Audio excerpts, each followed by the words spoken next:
1, 2, testing, 1, 2. 1, 2, 3, testing, testing. 1, 2, 3.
Good afternoon, members and online viewers. This is the August Planning and Regulatory Committee meeting. On the first agenda on the item is apologies. I have apologies from Alderman Wilson, Alderman Anderson, Councillor McAlinden, and Olga Muir, the Director. Is there any from the floor? No.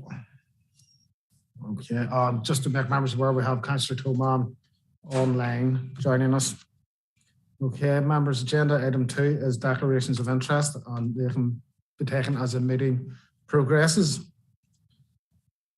Okay, moving on to agenda item 3. This is a report from the Head of Planning.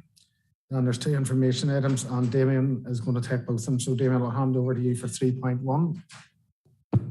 Thanks, Chair. Good afternoon, members. Members, the report before you, you'll see, gives you information relating to live caseloads and decisions issued and so on relating to the period of July. And you will see from the report before you that the department issued 146 decisions during the month of July, and we received a total of 113 applications over that same period. That leaves us now with a live caseload of 996, which means that we've now broken through that threshold of 1,000 cases. So we've broken through that barrier, which is a positive news, obviously. We're fully committed, members, as you know, to driving that number further downwards to try and get back to where we were pre-COVID levels. So progress has been made. Just to touch briefly on call-ins, members, you'll note that 2 applications were called in during July, bringing the total year to date to 10. And happy to take questions or queries, Chair. Thanks. Thank you very much for that, Damien. And it's good to see that we've broken the 1,000 barrier. Members, is there any questions for Damien on that information item? Councillor.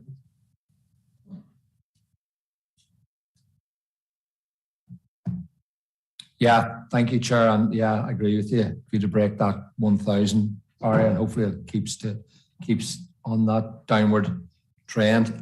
Damien, staff-wise, are all positions filled, or where are we? Because I know there was obviously recruitment going on. So in relation to obviously duty planners and obviously admin staff and enforcement officers. Thanks. Thanks, Chair, and thanks, Councillor Nicholson. Yeah, look, you'll appreciate that the staffing position is an evolving picture because we have quite a lot of staff movements taking place at any one time, but currently it is 6 vacant posts. Well, it's actually 5 vacant, 1 long-term sickness absence. And it gives us a vacancy rate of around 12-13%, which is a lot higher than what it should be. Normally, I think there is an allowance that any place of work would operate at around perhaps 3-4%, but we're well above that, and we have been well above that for some time. The breakdown of that is we have 3 planners, planning posts that are vacant, and on the admin side, it's 3 as well. But we're working very closely with human resources to try and fill those posts. And look, as you'll appreciate, members, there is a process to follow, and we're trying to work with HR around that to try and make sure that we fill those as quickly as possible. And I'm happy to keep members updated on that. Thanks, Chair. Thank you, Damien. If you can't, Councillor Nicholson? 100%, thank you. Nobody else is looking in, so Damien, I'll bring you in for 3.2, and that's the Northern Ireland Planning Statistics 21-22 annual bulletin. Yeah, thank you again. Sure. Members, the report before you provides an analysis of the statistical bulletin for the 2021-22 business year, which was published on the 7th of July by the Department for Infrastructure. And the bulletin provides an overview of planning activity across the 11 councils and the department itself. And you'll note that out of the 11 councils, we received the 4th highest number of applications last year. And in terms of decisions issued, we were also the 4th highest. Now, that's extremely positive news, not only from a perspective of planning income for the council, but also with regard to enabling and delivering inward investment to the borough. With regard to performance against statutory targets, the council was successful in meeting one of the 3 targets for planning, and that was for planning enforcement, an area in which we not only met the target, but also exceeded it. Furthermore, by processing 86% of our enforcement cases within 39 weeks, we were significantly better than the Northern Ireland average of 70%. And against this target for enforcement members, the council's performance was unofficially ranked as second best out of the 11 councils. With regard to major applications, we missed the target, unfortunately, by approximately 1 week, which is extremely disappointing and is mainly attributable to the new call-in process, which you'll recall, members, was introduced last year following a court ruling. Had it not been for that, we would have met the target. So it was extremely disappointing for us. Nevertheless, with an average processing time of 31.6 weeks, we performed significantly better than the Northern Ireland average of 49.8 weeks.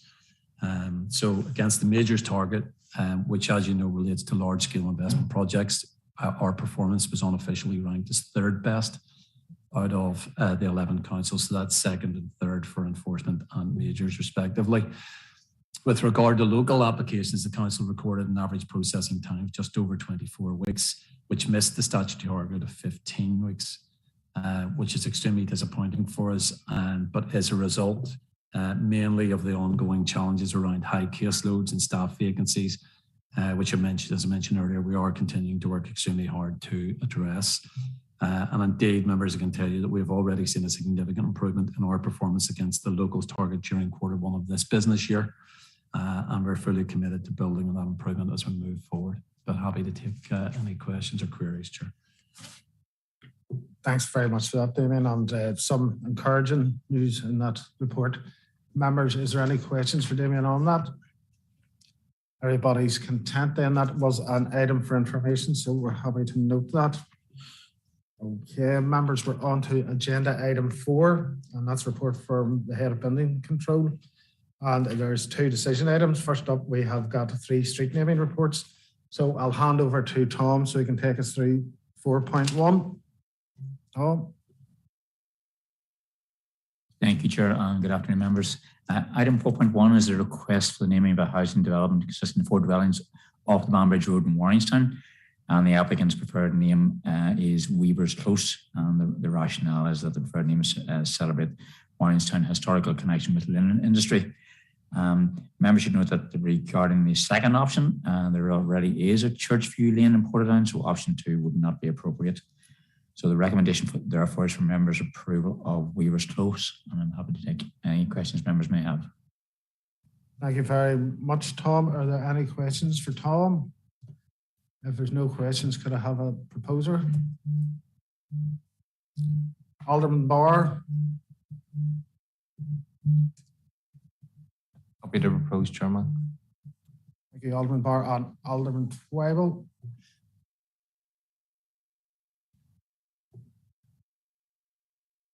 Happy to support. And second. Thank you.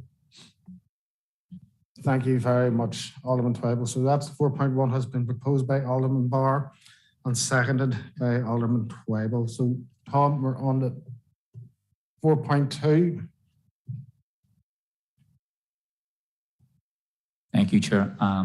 This is a request for the naming of a housing development consisting of 14 dwellings and is off the Dunlavin Lane in Lurgan, and details are contained within the Appendix 2.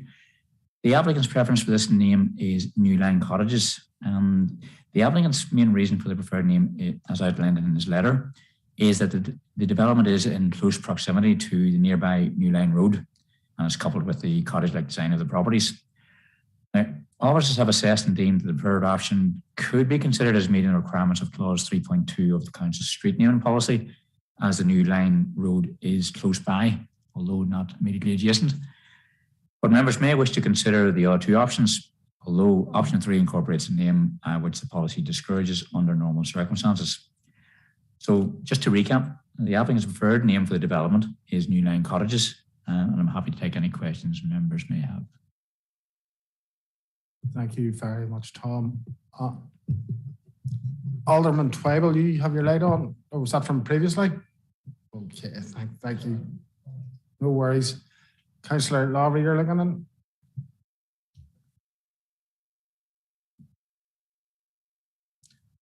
Thank you, Chair. I suppose maybe my preference would be go to option 2, Glenavon Avenue, just because it is off Glenavon Lane, and if you're naming it New Line Cottages, you might think it's off New Line Road, so maybe some confusion getting there. So I don't know what other members think, but I think Glenavon Avenue, given its it's off Glenavon Lane would be the most appropriate option in my view. But again, happy to listen to other members, Chair, if rather than make a proposal without. Okay, Councillor Lavery, you've made that proposal. Yeah. Is there anybody else wishes to speak on the matter, or does anybody want a second? Councillor Lavery? Councillor McGowan, I'll bring in now.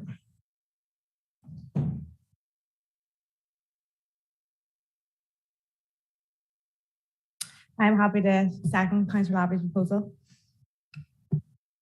Thank you very much, Councillor McGill. We'll have that proposal proposed and seconded. Councillor Nicholson, I'll bring you in.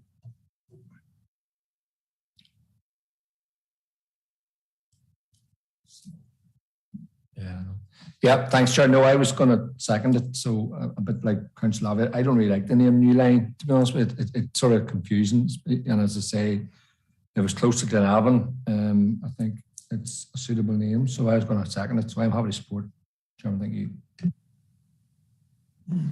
Thank you very much, Councillor Nicholson. And I think from memory serves me right, there's a New Line in Warrenstown as well.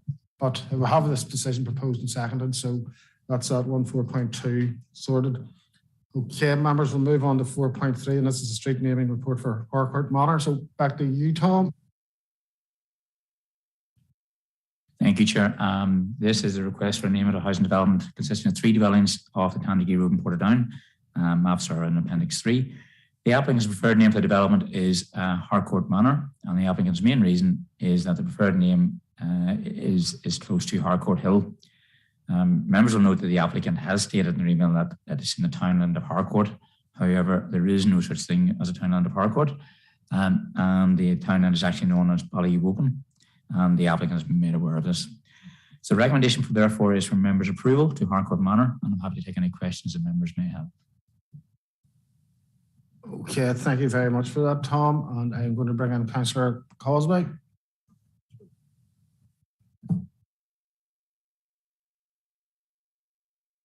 Thanks, Chair, and thanks, Tom. And who knew street naming would be so pedantic this evening? But looking at the maps and knowing the area, the development actually is on the side of the road of Huntingdale Lodge.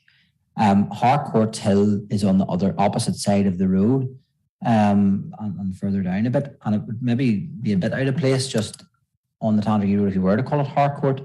And confusion. My preference would be that we, in keeping with the development that is that wraps right around the site, which is Huntingdale, and everybody knows Huntingdale and knows exactly where it is in terms of locally in Portadown. So my preference is that it be Huntingdale Avenue. So I'll make that a proposal. Thank you. Thank you very much. So Councillor Cosby has proposed that we use the name Huntingdale Avenue for this development. Does anybody want to second that? Councillor Nicholson?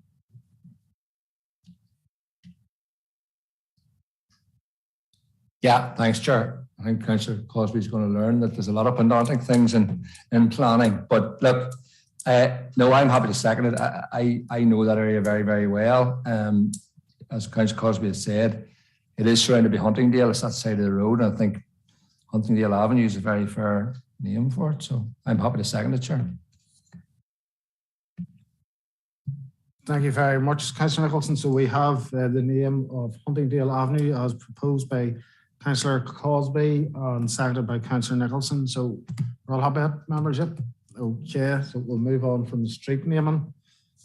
And we're on to agenda item 4, which is a report from the head of building control. So this is still with Tom. No, sorry, it's 4.4. And this is an item for information, Tom, and you're going to take us through the application workload.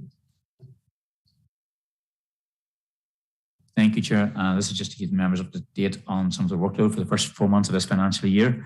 And members will recall last month that I reported that the building regulations had changed from the 30th of June. We had seen a huge volume of work submitted in June in advance of the implementation date of the new regulations. Not only had the number of applications significantly increased, but also the size of the application increased. And members may have seen recent media reports to say that we have received applications for over 2,000 houses in the month of June. with an estimated construction value in the region of 200 million. To our surprise, given that the huge surge of applications were made in June and taking account of the holiday period in July, we still received in July a further 215 applications, although they were for smaller type projects with a construction value of just over 2.2 million. To put this into perspective, normally in a busy year, for the 12 months, we would receive applications with a notional construction investment value in the region of between 240 to 250 million. However, for the first 4 months alone of this year, we have received applications well in excess of £289 million worth of construction work, our investment into our council area. So we've already received well more than we normally receive in the entire year. While this investment is very, very welcome, it is inevitable that our response times for assessments and approvals, etc., will unfortunately, but hopefully understandably, be significantly delayed while we work through these applications and process them. But members can be assured that we will do our best to process everyone as quickly as possible. The department has also continued to deliver the council's property certificate function for the conveyancing of properties. And in the first 4 months, we have received over 1,270 new applications and issued 1,329 certificates relating to property sales in the council area. So again, it's an extremely busy area, it's an extremely popular area for people purchasing properties. So Chair, this is for members' information, but I'm happy to take any questions that members may have. Thank you. Thank you very much for that, Tom. Very encouraging figures. I'm going to bring Councillor Cosby in this stage.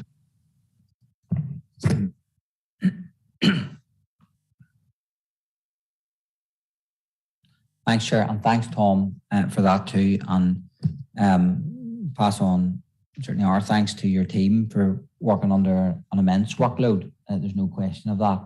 And I know anytime I've dealt with them, they've been more than helpful and responsive. In terms of obviously the workload increasing to such an extent, but we already knew, we had a conversation in this chamber in June around staffing levels. And I know there was ongoing recruitment in that area as well. And I'm wondering if you maybe just provide a bit of an update, because obviously not having the right number of staff in to deal with a normal workload certainly is challenging. But when you deal with an abnormal workload, which you're being presented with now from June, it is going to cause you even more problems. So I'm keen to see where we are with that. Thank you, Councillor Cosby. Tom will bring in for a response. Thank you, Chair. Yes, we have had some issues. We had 3 vacant posts, and we have at one point in time we had 2 long-term sickness. I'm happy to report that we now are down to 1 long-term sickness, and hopefully that person will be back in the coming weeks. The 3 posts that we had, we've filled the administration post only recently. The other technical officer post we shortlisted today, and that has gone out twice before, so we're hopeful that we will get somebody this time. The building control officer post, we did shortlist and we did make an offer and a reserve, but unfortunately neither were taken up. So we are actually have gone through the recruitment exercise again, and I'll be shortlisting again next week on those posts.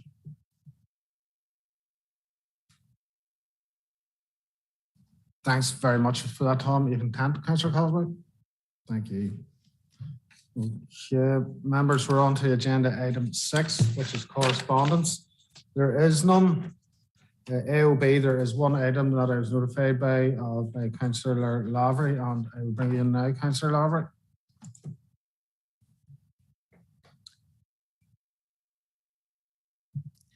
Thank you, Chair. It's a bit of an unusual one. It's something I seen on social media the other day and just wanted to raise. I've seen that Liverpool City Council and a few others were discussing the use of artificial grass, and they were talking about changing permitted development rights and so on.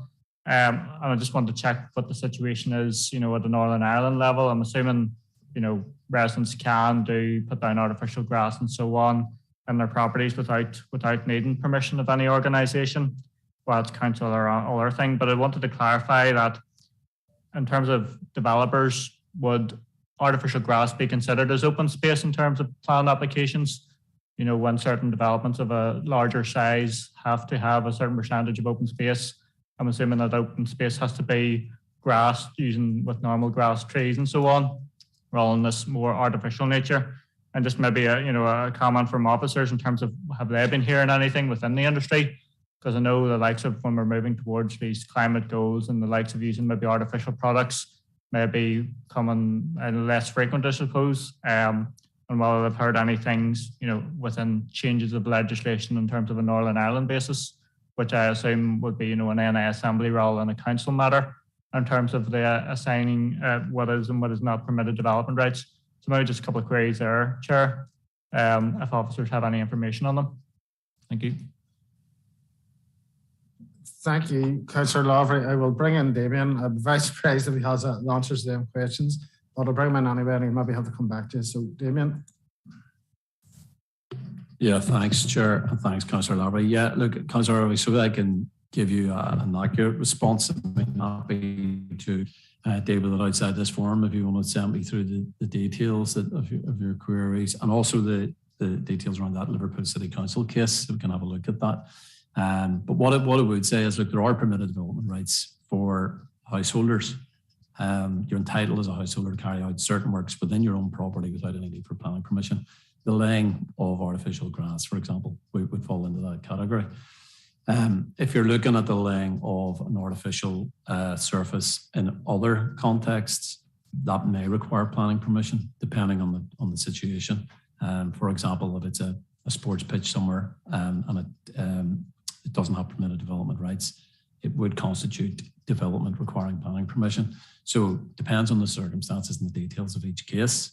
But certainly if it's your own property, a householder's property, permission would not be required.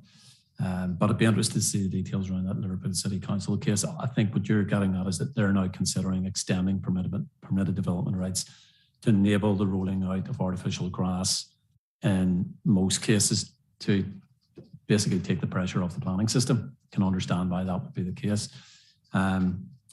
If there was something similar to be rolled out in Northern Ireland, it would require a change to the legislation. But look, I'd prefer just to see the details written down, have a look at it, and give you what I would consider to be a more accurate response. But hopefully that's helpful to you anyway. Yeah, thank you, Damien. You looking back on Councillor Lavery? Go ahead.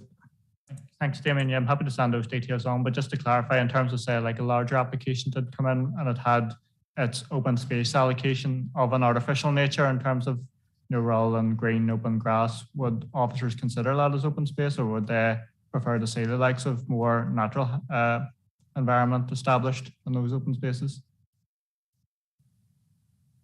Can you answer that, David? Yeah, I'll try and provide an answer to that. Thanks, Chair. Yeah.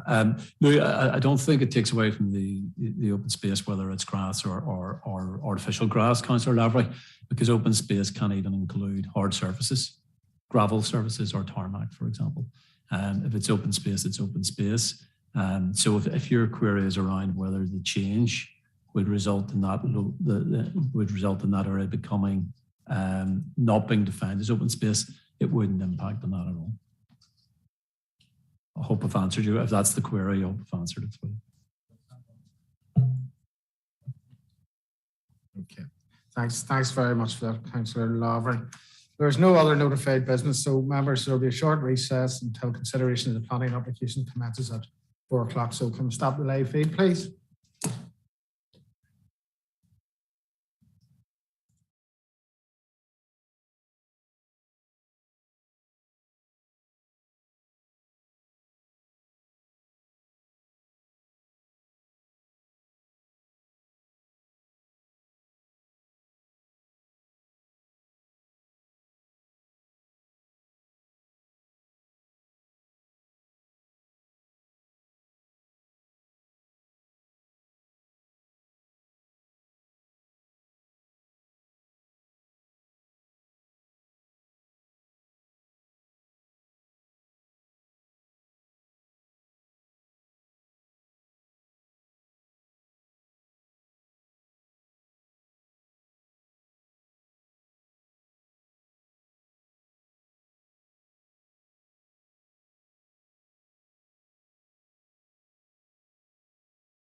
Start the live feed, please. Thank you. Okay, members, we're on to agenda item 5, and this is applications for planning permission to be considered by the committee. So I need to read this statement out first. Members of the public are advised that the Planning and Regulatory Services Committee is being held in the Council Chamber in Craigavon Civic Centre. However, due to COVID restrictions, the number of persons who can physically be facilitated in the chamber is severely limited. As a result, members of the public are only able to view the meeting on YouTube, and anyone wishing to address the committee has been invited in the first instance as an attendee via Zoom. Audio recording is being used to assist in preparing the formal minutes. Therefore, anyone participating in the meeting consents to it being recorded and being live streamed on YouTube. Also, during the course of the meeting, questions may be asked by councillors who are members of the Planning and Regulatory Services Committee, of planning officers, applicants for planning permission, objector, or those speaking on their behalf. In doing so, councillors endeavour to ascertain information which they feel is necessary to enable them to determine the application. However, members of the public should note that councillors will not reach a conclusion as to whether an application should be approved, refused, or deferred until the debate on the application has concluded. Okay, members, so our first appendix is Appendix 1, and that's application LA 08 2021 007F. And Nicola Craney will be presenting. Carla Lockhart, MP, is to make representations in support of the application, and Carla will have 5 minutes.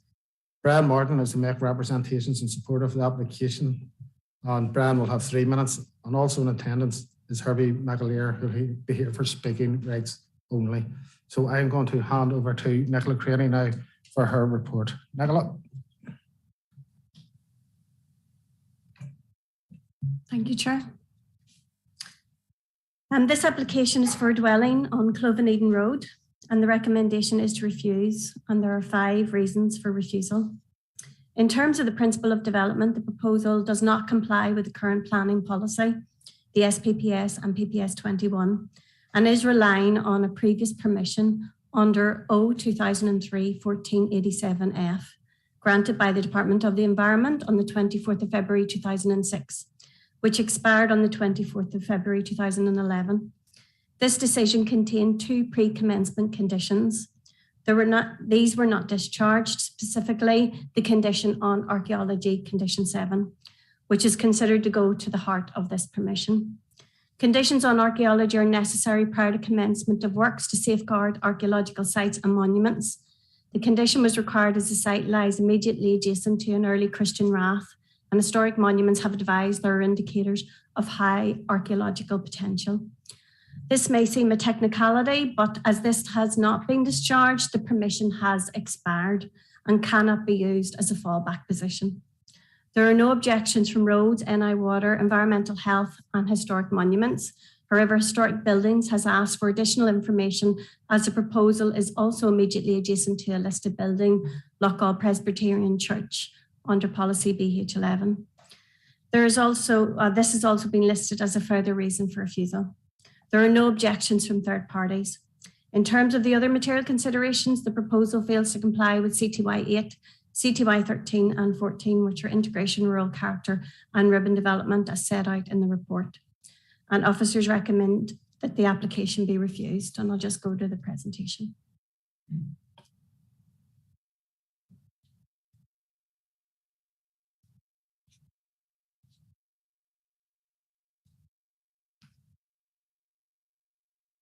Okay, this is the location of the site, as you can see, between Loughgall and the Moy.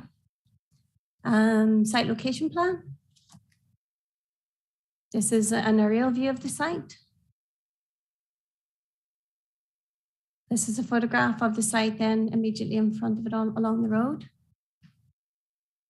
And this is a view then from the side of the church. And this is a view from inside the site.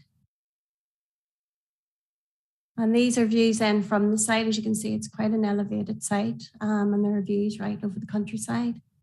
Next slide, please. This is a view then from the south looking up towards the site. And a view then from further south. And a view then across the way from Cosland Road to the east.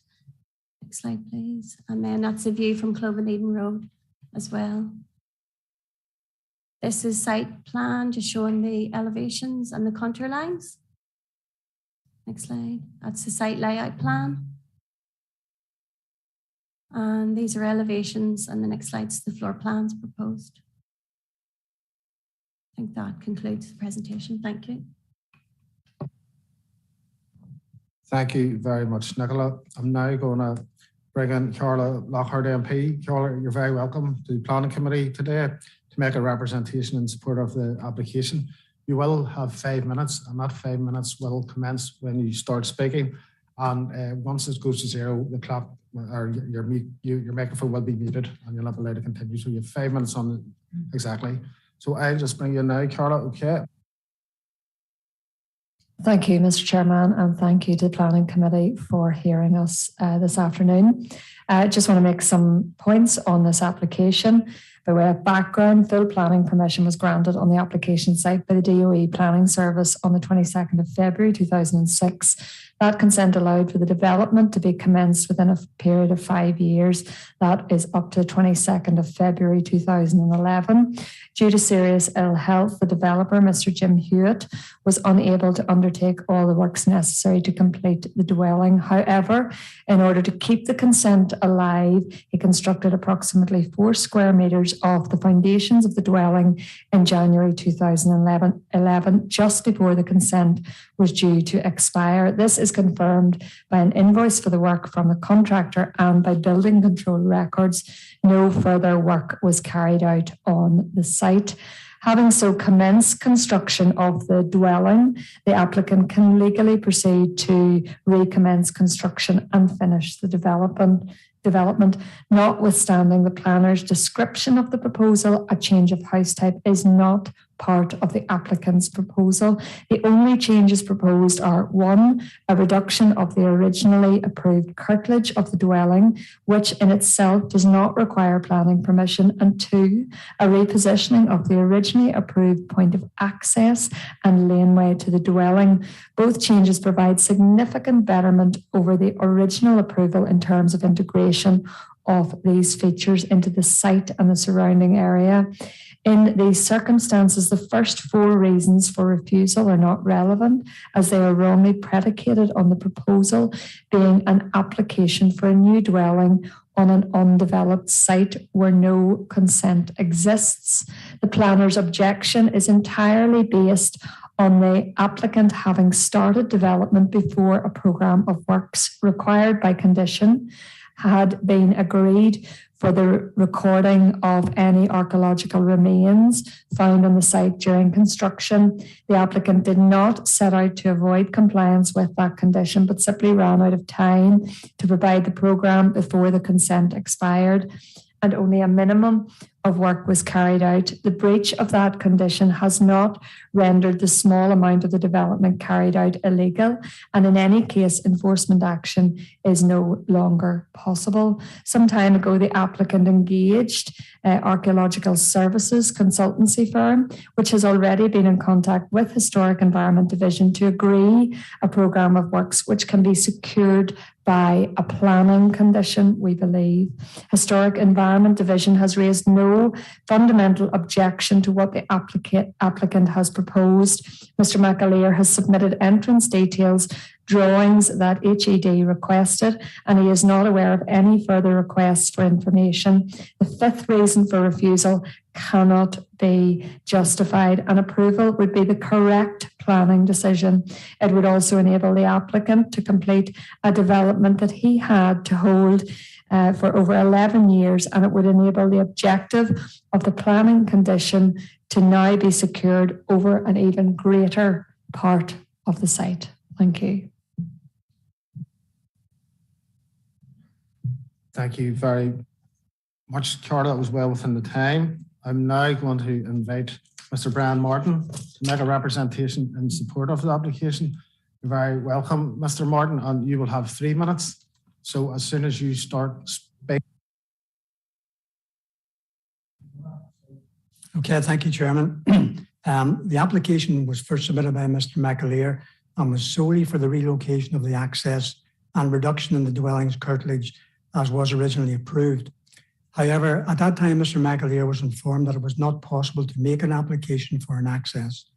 That statement, however, is wholly incorrect, as construction of an access is development within the meaning of the Planning Act, and it is perfectly in order to make such an application. Mr. McAleer was also informed that he had to include a change of house type in the description, in spite of him pointing out that the house to be built was exactly the same as that which was previously approved. He reluctantly acceded to the request, as he was told that the application would be returned to him if he did not. The critical issue in this case has to do with commencement of the dwelling approved in 2006 by the construction of approximately 4 square metres of its foundations in January 2011. That small amount of work, which at the time was notified to the DOE, was carried out without first complying with the planning condition requiring a programme of works to be in place to record any archaeological remains uncovered during construction. The planner's claim is that the foundation work carried out in January 2011 was unlawful, as would any work to now complete the dwelling. That position, however, has absolutely no legal support.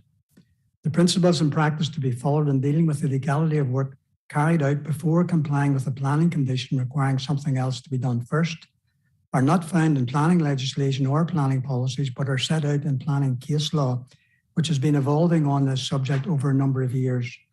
That case law and the principles arising from it was presented to the Planning Office in a written submission in August 2021. It demonstrates that the planning condition in question does not go to the heart of the development, as is claimed in this report. And even if it did, it also clearly states that where enforcement action is not possible, as is the case here due to the passage of time, the works undertaken are to be considered legal, as is the entire development. That case law was never responded to or challenged by the Planning Office, and it is not considered at all in this report to the committee. The requirements made of Mr. McAleer were clearly incorrect and served to facilitate the incorrect approach of the planners in treating the application as if it were for a new dwelling. In all of these circumstances, the persistence of the planners over the best part of a year from August 2021 in essentially ignoring the case law put to them and instead pursuing a refusal is irrational and perverse. Finally, the proposed access details requested by HED were hand-delivered to the Planning Office by Mr. McAleer, and no further information has since been requested. On that basis, there is no justification for the 5th reason for refusal.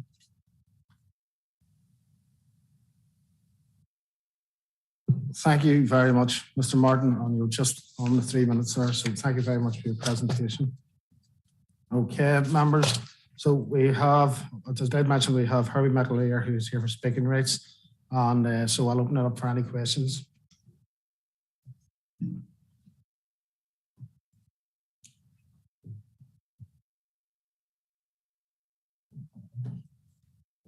Yeah, I think the invites all came on at the same time, members. So I'm going to start with Councillor Nicholson.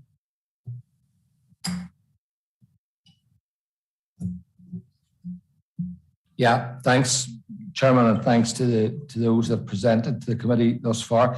Chairman, there was a mention of case law here, and I'd like a legal opinion before we begin discussion of this case, because obviously we have a legal representative here, so I'd like sort of an opinion before we get into the sort of the nuts and bolts of this, just to see where the case law stands and why it hasn't been maybe has been considered in this case thus far. Thank you. Okay, Councillor Nicholson has made a proposal that we seek legal advice. Have we a seconder for that? Or Councillor or Alderman Twyble?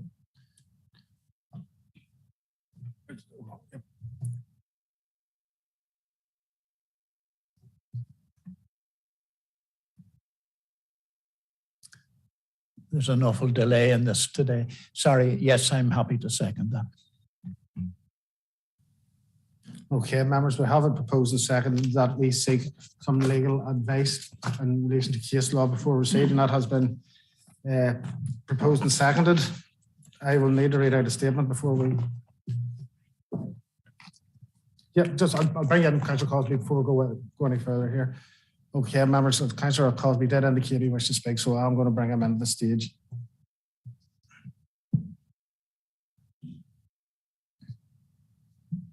Thank you, Chair. And apologies, and I'm not speaking in objection to, because I think where we will get to is I'm keen to hear the legal background on that.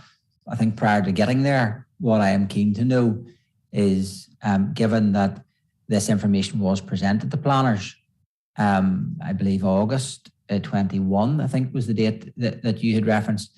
If it was given to planners, it maybe is something I would have expected to have considered in here. And I don't see it. And I'm wondering what weight was given to it, even before we get to the legal opinion on it.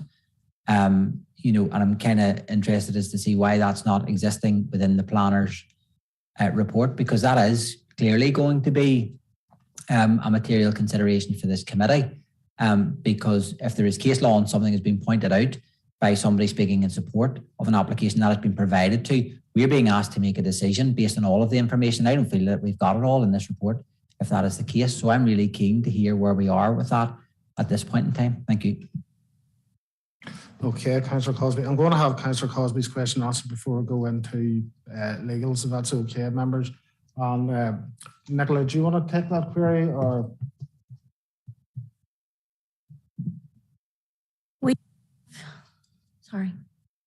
We did have information submitted to us, and that had been considered as part of the application in terms of when we were processing it. But in terms of them providing a report to committee, we dealt with the issues really in terms of the principle of development and how we considered it. So no, we didn't go into it because we didn't consider that there was a fallback position in regards to this dwelling, and we didn't think that we needed to go into the details of case law in regards to that.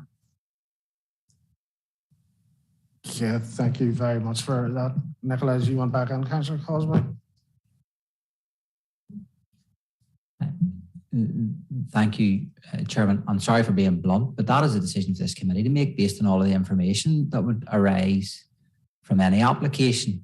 And I appreciate the planner's expertise in this area and the information and the guidance that they give us. But I have several questions about this application that I'm happy to get into after we come back out of the sitting but I certainly would want to see a clear rationale, or hear a clear rationale as to why that isn't being given what I would suggest is material weight in this. It has been set aside as not relevant, is from what I've heard. So I'm a wee bit cautious around some of that. So and given that it has been articulated in a different way by the supporters of this application, and I am happy, Mr. Chairman, that we do get some legal opinion on this, because we might be in for some time. Okay, thank you, Councillor Cosby. So before we go into legal advice, I need to read a statement out. And ladies and gentlemen, at this point, I'm going to move all those members of the public and councillors who are attending the Planning and Regulatory Service Committee via Zoom to a Zoom waiting room. Those using the dial-in service will be placed on hold, and anyone in attendance in the chamber will be asked to leave the room to enable the committee to obtain legal advice from its legal advisor. Any member of the committee who has spoken as a supporter or objector to the application under consideration will also be asked to leave the room. The advice provided will relate only to legal matters, and no discussion of the merits of the planning application now before us will take place until the public element of the meeting resumes and you've been moved back into the meeting or taken off hold. Any legal advice provided is confidential, and all members of the committee who remain are obliged to preserve that confidentiality. An official will readmit all those required now to leave the room, and those on Zoom will be readmitted to the meeting once the provision of legal advice has concluded. So thank you. Could we cut the live?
recommence the live feed, please. Yeah, that's the live feed back on. Okay, members, so we're back in session. So is there any further questions to the planners, applicants or supporters? Councillor Causeway. Thanks. Thanks, Chair.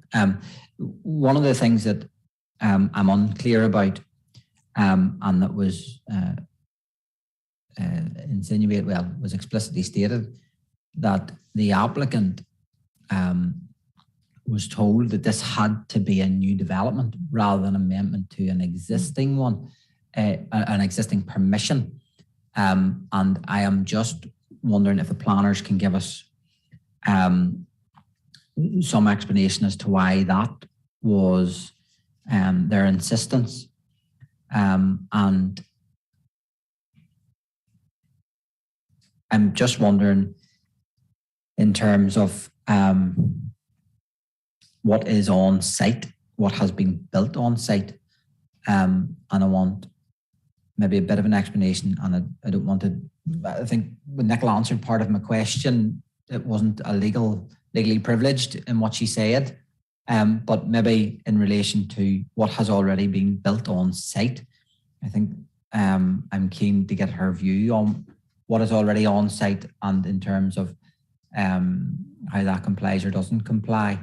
I'm trying to wrap my head around the fact that work has started with no enforcement, that has lapsed, and now we've got effectively a change of driveway and curtilage application in front of us with a number of refusals, and I'm trying to get my head around some of that. I'm finding it a wee bit difficult as to why we're in this position, so forgive me if I'm asking too many questions, but I am keen just in relation to the why this is considered new development, and then just what, in terms of an opinion, was already been built on site.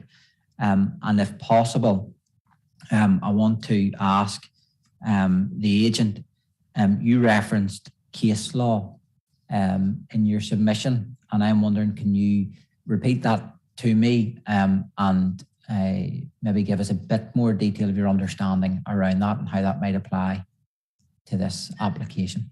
Thank you. Okay, Councillor Cosby, thanks. I'm just going to bring Nicola in first and then we'll go to the agent. So Nicola, do you want to address the queries there from Councillor Cosby? Yes, Councillor Cosby. You've raised a few points there, so I'll try and go through them all. In terms of what's built on site, we as officers considered that what was built on site was in breach of the planning permission because it was built without adhering to the pre-commencement conditions. However, we found out this 10 years after, or more than 10 years after the time period. So those works are now immune from enforcement. But to continue on and build this out, that wouldn't be, that is still a breach of the original permission. And there is no certificate of lawfulness. And what has been done on the site may well be immune, but they wouldn't be able to continue to build it out. In terms of making a planning application, the procedures that we have are that there's no building on the site, or there's no dwelling on the site to provide an extension or change of the access to an existing use. So you have to make a full application for that use. That's the procedures. Even if you were to make an application saying you wanted to put a sunroom on a house that you had permission for, you come in for an erection of a dwelling and you change the type of house that you originally had permission for. So that is a standard procedure for our applications. So we've been following the procedures of how we process the applications, and they're all in line with the requirements of our policy and legislation. I think hopefully I've... Okay, thank you, Nicola. I'm going to bring in, I think the agent's Mr. McAteer. I bring you now, Mr. McAteer, okay? So just wait till your face comes up on the screen, please.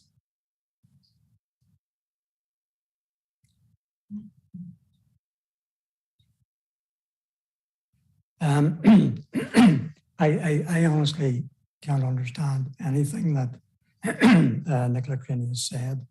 I've been in planning for over 20 years in the DOE and 17 years in the Planning Appeals Commission. I've never heard anything like this put forward before. I don't know what procedures there are for requiring an applicant to submit an application for a change of house type when there is no change of house type involved. That's just ridiculous. As far as a reference to the CLUD is concerned, this applicant doesn't need a CLUD for this any more than we need a CLUD for Belfast City Hall. The planners have already said that they consider the foundations provided to be illegal. Therefore, there's no point in anybody making a CLUD because it would be refused. But the point is, a CLUD is not needed because if enforcement action was possible, the defence of that action would be that the work was carried out in breach of a condition for more than 5 years. Therefore, no enforcement action can be taken. Therefore, based on case law, which I sent in, that work carried out must be, not should be, but must be, by the courts seen as legal, and continuation of construction of development must also be seen as legal. So I don't know why the planners are persisting in ignoring what the case law quite clearly says. Now, I can itemize the cases, but I would have thought that the planners should have done that and that they should have assessed what those cases said. The last case that I have is a case from the Court of Appeal in the name of Prokop, P-R-O-K-O-P-P.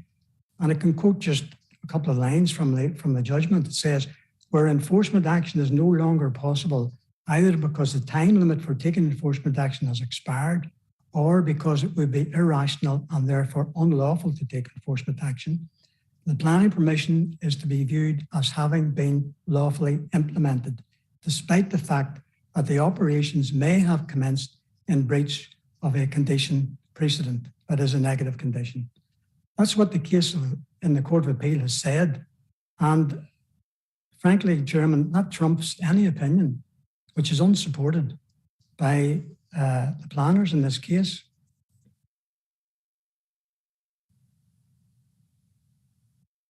Thank you very much for your response, sir. I'm going to bring in Councillor Nicholson.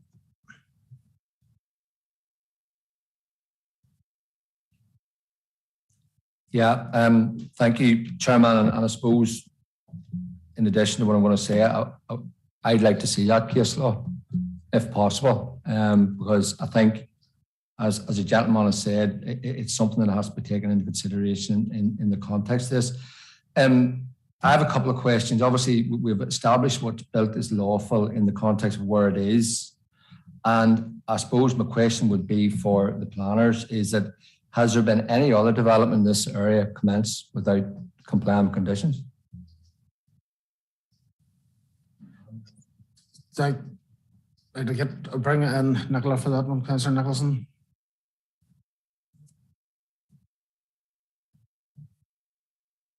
I really don't know. I don't work in enforcement, so I don't know what cases the enforcement team would be pursuing in terms of enforcement, for development that has taken place without requiring plan permission. We deal with the processing of plan applications in development management, so it may well be a better case for Rushing or Damien to respond to that query. Nicola, thank you. I'm going to bring in Damien Mulligan now. Thanks, Chair, and thanks for the questions. Yeah, look, not every case is absolutely the same, but there have been other cases where we've had to take up legal advice on conditions, whether or not those conditions had been discharged, complied with, and whether or not that then meant that a development had been commenced. Now, the details of the cases are not all exactly the same. So it's difficult to, and I wouldn't want to discuss the details of those cases anyway in this context. But members, look, what's becoming very clear here is that officers are of one opinion, having considered case law that was referred to during the legal advice that was given. And obviously, there are cases being highlighted here by Mr. Martin as well. If it is helpful and if it's going to help bring the matter to some sort of a conclusion that's satisfactory to members, we would be content as officers to discuss with Mr. Martin outside of this forum the cases that he's referring to, take account of them, and then present an addendum report at a future meeting, setting out the position from both sides, setting out the details of the cases that both sides are referring to, and bringing the matter to a head that way. If that's going to help to move matters along, I would suggest that as a potential way forward. But look, you're hearing information from both sides today. It doesn't appear to be making an awful lot of progress, but if that's a way forward that might help, and we could try and do that for the next meeting, maybe that's something members might want to consider. Sorry, Damien. Thank you for that, Damien. And yeah, I think that's possibly an avenue we need to pursue. Councillor Nicholson alluded to looking to see this. I think today, if we're going to continue the debate and then we're going to defer it at a later stage this afternoon for further legal advice, it might be prudent to do that now, but I will consider the opinion of the other members. I'm going to bring in Councillor Lavery.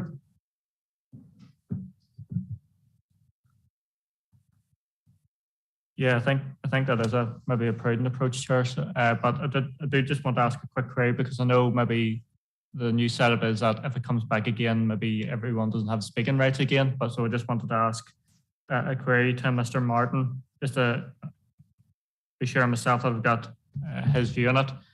Mr. Martin referred to that, because the foundations or part of the foundations are now on site, and there's a debate whether that's legally done or illegally done. Is it Mr. Martin's argument that because the time period of enforcement act is now gone, that he can then, or that the applicant can then continue the construction of the rest of the original application with the original curtilage and with the original entranceway without any enforcement action being able to be placed against him? Or would that new building, so the fully complete building, then become potentially subject to enforcement action? Just to understand whether, because the timeline's gone on the original applications, Mr. Martin talking about building out the full original application, that the applicant could do that without any legal recourse, albeit with the original curtilage and entranceway? Or is he saying that he could do that with the new curtilage and entranceway? Just to be sure that I've got his line of argument. Thanks. Yeah. Councillor Lavery, thank you for that. Mr. Martin, you can answer. I'll bring you in. Just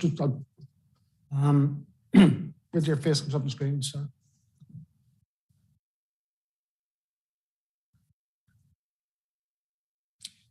The planners, Chairman, are essentially saying that the house cannot be built, full stop, because the works that were carried out to keep the permission alive are illegal, and therefore they render any other work illegal. The problem is this word legal is being bandied about a wee bit too loosely. The term legal, or the concept of what is legal, is based upon the importance of the planning condition. If someone breaches a condition in a relatively insignificant way, that's nothing more than a breach of a condition, but it doesn't necessarily make the work illegal. What makes work illegal in terms of planning case law is whether or not that condition is so fundamental that non-compliance with it makes the work carried out illegal, and therefore continuance of the work illegal. That's the difference. All the applicant did was breach a condition. That's all he did, because that condition doesn't change in any fundamental way what the development actually is. It's still a house, still the same size, still in the same position, still has the same orientation, still finished in the same way. It's exactly the same development. Breach of that condition in no way fundamentally changed the nature of that development. So therefore, the work carried out was nothing more than a breach of condition, which cannot be enforced because too many years have gone by. And the case law says in that situation, the work must be considered legal, as must be contingents of work to complete the dwelling. So the legality aspect has to do with the importance of the condition. A simple breach of a condition doesn't necessarily make work illegal. It's the importance of the condition which is fundamental to deciding whether or not the work is legal or not. And that's where the case law comes in. And that's what the case law says. Unless it fundamentally changes the nature of the development and can be enforced against, then you have to accept it as being legal. Full stop. I hope that. Yep, thank you very much for that, Mr. Martin. Can Councillor Lawler? Right. Councillor Nicholson, will bring you in now.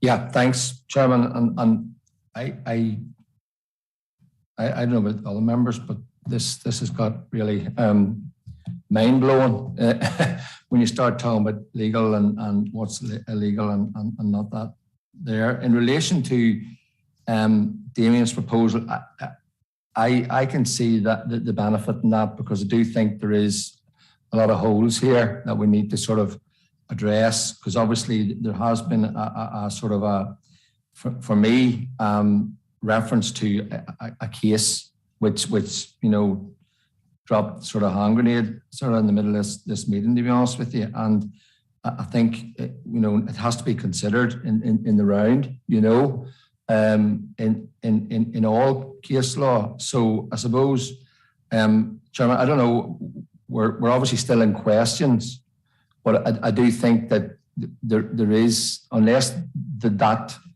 element of it is dealt with, it's going to be very difficult for us to sort of, you know, form an opinion. But I do have a question. Again, it's a very simple question, but it's for the planners. You know, are we saying that it's not possible to make an application for an amended access or a reduced curtilage in its single entity?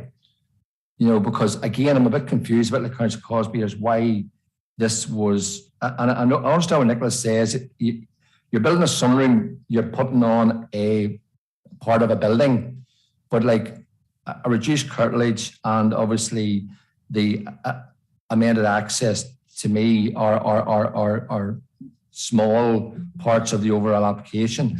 And then I have a question for whoever wants to answer from my right here, probably the architect, is what's the feedback from, you said they appointed an archaeologist in relation to the site. There's been a report done.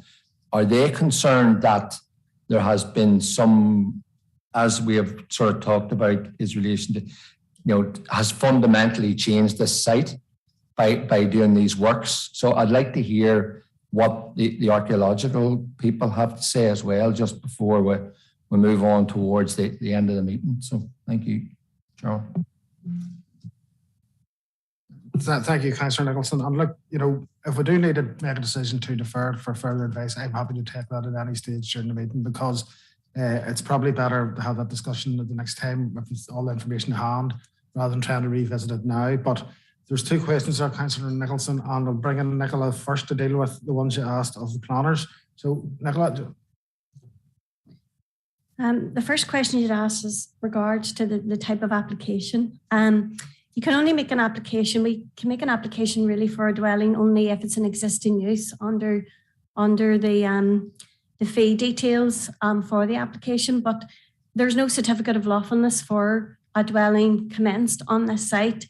There's no dwelling there, so we would ask then that would be. There's no such thing as a change of house type application. That's not a form of development. You have to come in for the erection of the dwelling, and the applicant was directed to do that, to make an application for the erection of the dwelling, to include then the description of reducing the curtilage and the details that they provided. And you'd seen that really in the front of the application in terms of the description proposal. So that's our normal procedure. In regards to archaeology, We did consult Archaeology and they did comment on it and they did provide conditions. We did discuss with them the potential of whether they would be wanting a pre-commencement condition and they would be wanting a pre-commencement condition for development. The issue of whether it commenced or not is a planning issue, not really an issue for Archaeology to consider, and that's something which we have taken on board following our discussions with Archaeology, yes. Thank you very much for that, Nicola. And you'd asked the question of the agents in relation to the archaeological report. Mr. Martin, you taking that as well, sir? No problem. I'll just bring you in now, Mr. Martin.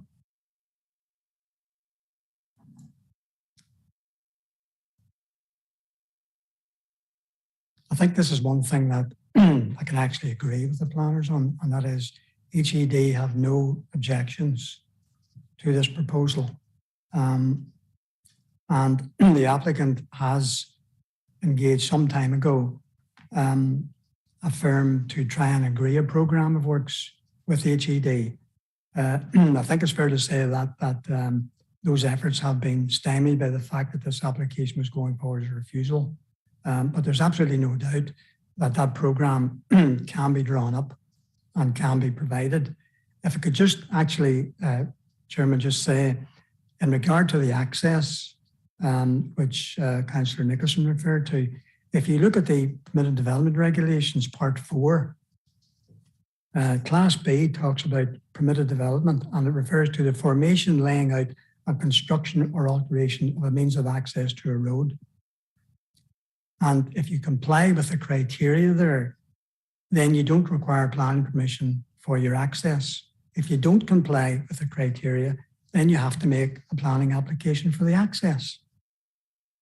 Now that's not a matter of law. That's a matter of, well, it is a matter of law, but it's a matter also of simple common logic. So I have no idea why the planner's persisting in saying that you can't make an application for an access when an access is development. In some cases permitted and in some cases not. And where it's not, you need to make a planning application for it. It's that simple.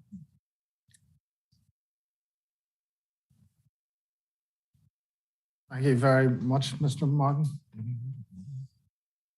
Okay, I'm going to bring in Damien Mulligan now, members.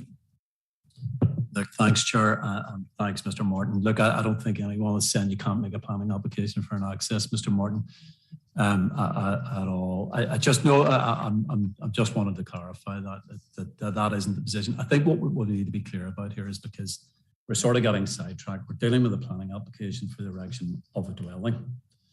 And that's what the application is for. There is an issue here which we're happy to discuss with you if members decide to defer this to allow us to get further information around the various case law that's been mentioned today, to have a discussion as well about the description of the development, because that seems to be coming more and more into the discussion as well. So we'll have a discussion with you about that. But look, just to be clear, I don't think we're taking any position around stopping anybody from making a planning application for an access. It was just to make that point clear. And look, as I said, happy to have a discussion around the description of development when we're considering the other issues as well.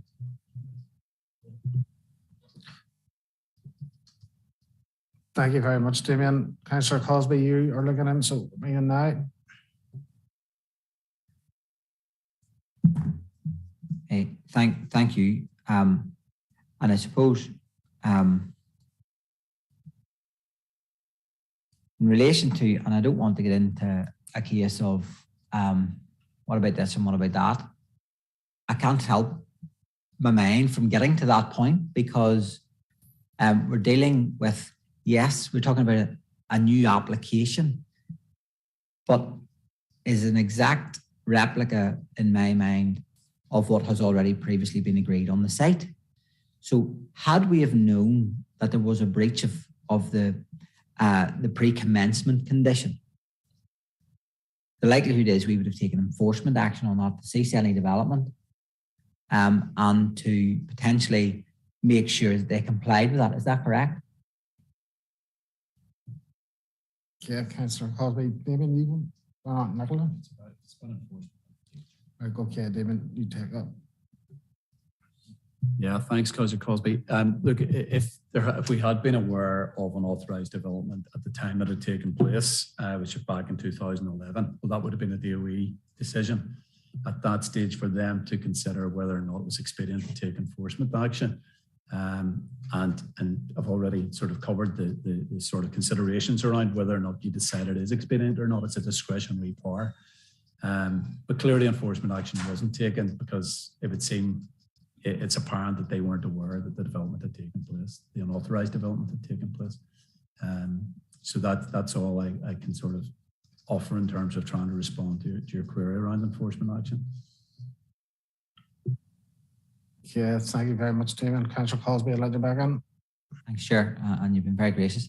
So, and I hear what you're saying, Damien. So the fact is that work was carried out on the site that now exists and can't be covered by enforcement. Therefore, the work that has been carried out to date, I think the words were used was what they have built is lawful. We're not sure if the whole house had been built at that time, whether enforcement action would have been taken or not. Is that what I hear you saying? Because we would have maybe done a public interest test, or there would have been a public interest test to see whether it was or wasn't in the public interest. Because if we're not sure or can't be sure that we would or wouldn't have, or the department would or wouldn't have, or in this case, if we had a case like this now that was potentially subject to enforcement, we're not sure whether it would or wouldn't have been in the public interest to enforce it. I can't get my head around then why this issue goes right to the heart and the fundamental crux of a planning application decision, because if we can't be sure we would have enforced it, how can we rely and say that this goes right to the very heart of an application, whether we approve or whether we don't? I can't get my head around that, and that's what I'm really struggling with. So forgive me as I'm asking questions. I'm still gathering my thoughts on this. But if I can ask a question again, just on the last one of the supporters of the app of it, in that is there and you seem to be fairly across case law. I think you said 17 years on the PAC, and I definitely bow to your superior knowledge on this. But would you or do you or are you aware of case law in relation to enforcement that would have prevented development based on public interest test in a similar case as this? So there was a pre-commencement condition on the site, development has taken place, and it has been enforced. Would there have been a case that you would be aware of on that? I'm not sure. I'm sure, Mr. Martin, you can take that. Thank you, Councillor Cosby. Mr. Martin will bring you in to answer that question, okay? All I can say, Chairman, is that in the 17 years I was with the PAC, I had never an enforcement case come to me in relation to this particular issue. And I can't recall any colleague ever referring to it either. Clearly, the powers to take enforcement action are there, but it is discretionary. The problem in this case is those powers no longer exist because the work carried out was 11 years ago. So it's beyond enforcement. So the question then is, what does the law say about that work? And the law clearly says it has to be considered legal. Simple as that. It's not complicated. It's that simple. And it also says that continuing the work must also logically follow as being lawful as well. That's what the case law says. That's a case law that I put to the planners a year ago and never got a response to, which is a bit irksome to sit here and talk about, let's discuss it now, whenever nobody would discuss it with me for a year since after I sent it in. And this applicant put his application in 2020.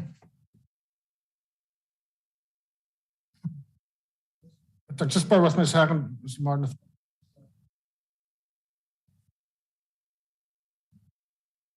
All right, this sort of a delay, which primarily arises out of ignoring case law is reprehensible in my view, because I have tried to get a response to it. I have emails trying to get a response to it for over a year, never got a response. And all of a sudden now, whenever it gets awkward, it's, oh, let's adjourn it and have a discussion on it. It's a bit late in the day to do that. But if that's what has to be done, that's what has to be done. Yeah, thank you, Mr. Martin. Roisin, you indicated that you wish to come on. Yes, Chair, if I could. It's just to clarify with members, yes, there was information submitted last year. There was reference to case law, and we did fully consider the information that was submitted. And we had a meeting, obviously, with Mr. Martin and Carla Lockhart as well. We discussed the issues.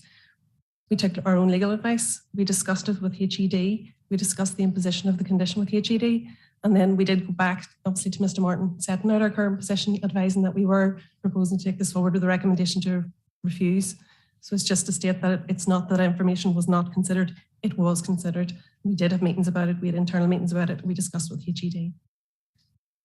Thank you. So thank you very much, Roisin, and members. And we need to just keep to the application about rather than what was perceived to have happened in the past. So, Councillor Cosby, I'm going to let you in. Yeah. Yeah, thank you, Mr. Chairman. And I omitted to say actually to start, I hear what Damien is saying in relation to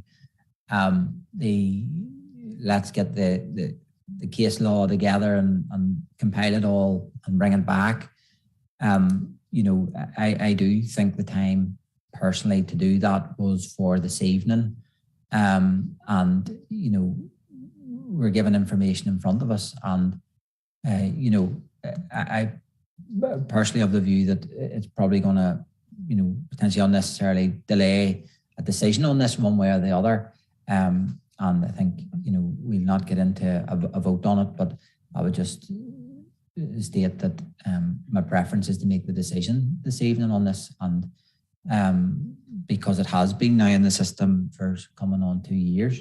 And I think to get to this stage and have more case law presented and from both the applicants and from the planners. I mean, I would want to be making a decision based on all the information. And, you know, we didn't get it this evening. I feel like I've got a fair amount more now in the course of the debate and the discussion. And for that, so I'd be keen to make a decision this evening. I get the sense that the members are keen to get a document together and more detailed discussions, but I just want to state my view on that. Thank you. Thank you, Councillor Cosby. There's no more lights on, so we're going to move into the discussion stage in relation to the members. There has been some chat about it and a good discussion tonight. Damien has mentioned that he thinks that it could be best course of action if I do consider these case laws that have been mentioned tonight. Planning have already responded that they have considered this. So, you know, is there any thoughts on the way forward on this? Members, you know, there was 5 refusal reasons there. We have discussed some of them, and I suppose there's others that haven't had an hearing yet, but, you know, there's members that want that legal advice. So, Councillor Nicholson, I'll be interested to hear your opinion.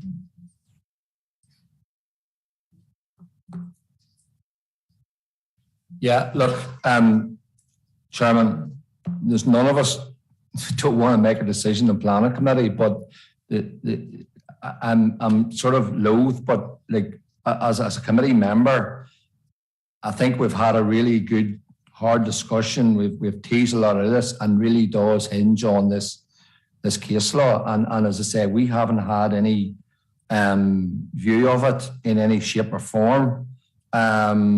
Obviously, the planners have, they have formed an opinion, but I do think when you talk about the heart of the permission, the case law goes to the heart of this decision. Because if the case law is, if our interpretation of the case law is as per Mr. Martin's, it really does, you know, create a platform for a lot of thinking by members. So, Chairman, I would be of the opinion reluctantly, you know, obviously we'd love to make a decision tonight, but I think that we made a decision tonight based on what is in front of us, considering the conversation we've had. I do think it would be, I wouldn't be comfortable with it, Chairman, that's all. Thank you. Thank you, Councillor Nicholson. I would sort of concur with your views. We did have our own legal advice, which was quite clear. So I'm going to bring in Councillor Duffy.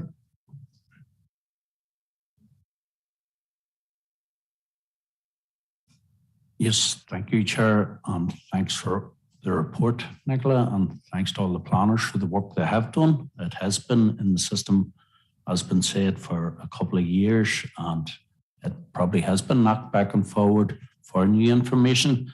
But if we were to make a decision, well, if I was to have to vote on this tonight, I would have to vote on what is in front of me, on ribbon development, on being stuck out in the surrounding landscape, on what is in front of me. And if it did come to a vote tonight, I would be voting no. So that is my opinion on it, Chair. Thank you. Yeah, thank you very much, Councillor Duffy. Members, there's no more lights on, so we're moving into the decision stage. And I think the feeling is that based on what we have in front of us, that maybe some members can make a decision. I would probably be one of them. So I want to put it out there, has anybody got a proposal that they want to make at this stage in relation to this application?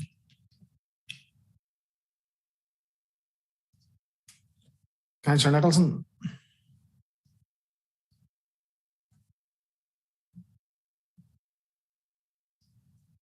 Yeah, look, Chairman, I don't think we should prolong this any longer. I think that, you know, we've discussed this at detail. Obviously, there's been a lot of things come out during this meeting. Case law in both aspects in relation to this. And as I say, as a member of this committee, I don't feel I'm in receipt of all the information like yourself, Chair. And I don't like not making decisions, but unfortunately, it's part of our job as a committee to make sure that we're happy that we have all the information in front of us to make a decision. And I'm not there, Chair, so I'm proposing that we basically defer this application until there can be further discussions in relation to what we discussed tonight in relation to case law between the planners and obviously Mr. Martin, because I do think that really does go to the heart of this, the consideration of this decision, Chairman. So I make that a proposal. Thank you. Thank you very much, Councillor Nicholson. Like, I'm going to second that proposal, Councillor Nicholson, because I agree with you 100% on it. You know, it became fairly apparent at the start of the discussion that we would be looking more than information about legal advice. Personally, I don't like deferring decisions, but in this case, I don't think there's any other way forward. So I'm going to second your proposal. I'm going to bring in Councillor Causeway. Thank you, Mr. Chairman. In relation to the position we are, and I appreciate the application, and there are 5 reasons listed on this for refusal, but I think the crux of where we're at, and I think the heart of this issue lies in whether there is existing permission that is live on the site based on work that was previously started. And I think if we were in a position to, and it's clear some members aren't there in that space to decide whether that previous permission is still live or not, you know, that is the basis for this, because that would change the material considerations that we would have for the application entirely. And so in my mind, my preference is that, and I won't push it to a vote, but I do see that if we're in a position where as a committee or as a planning authority, that we wouldn't be sure we would enforce the breach of the pre-commencement condition on the site, I find it very difficult to believe that then we have to hinge all of our information in terms of that breach as being a reason for refusal and for not agreeing or acknowledging that there's a pre-existing development and live application and with work already commenced on the site. So I struggle to get my head around that. So what I is wait with bated breath to get the rest of the case law and respectfully request that that would be expedited as quickly as we possibly could in the hope that we could get this resolved in the September meeting.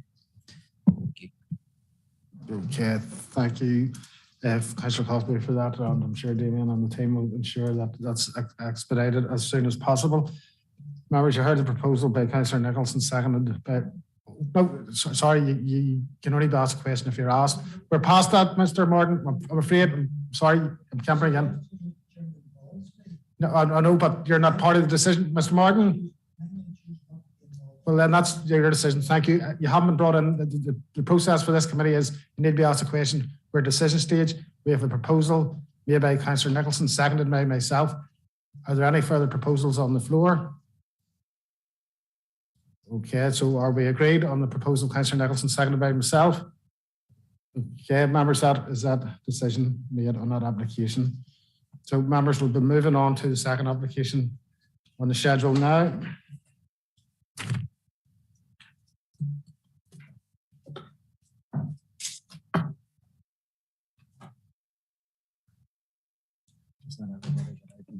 Get them out of their seats.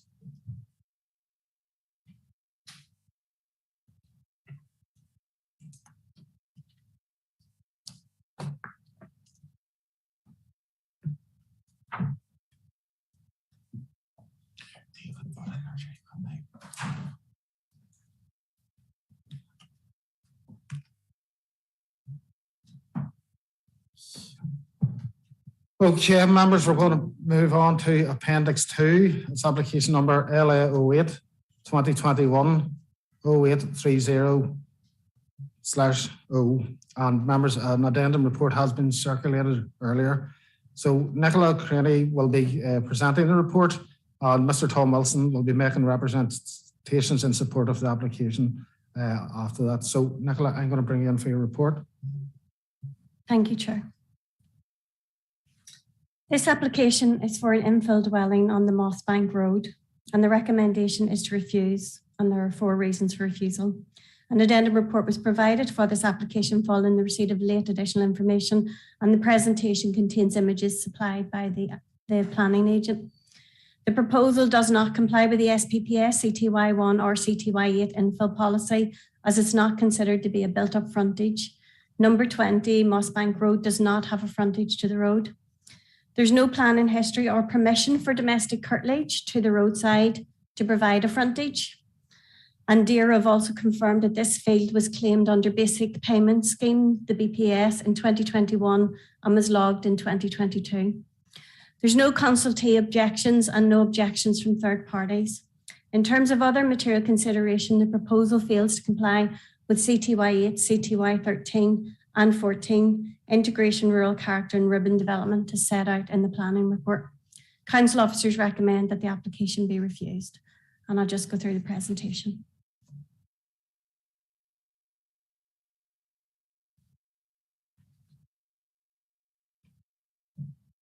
So this is a location of the site. As you can see, it's between Bleary and Drumnacanvy, just on the Mossbank Road. The site location plan. Next, please. This is an aerial view of the site. Then you can see the properties around it identified. Next slide, please. This is a photograph and a view of the site from the road. Next slide, please. This is a view again of the site.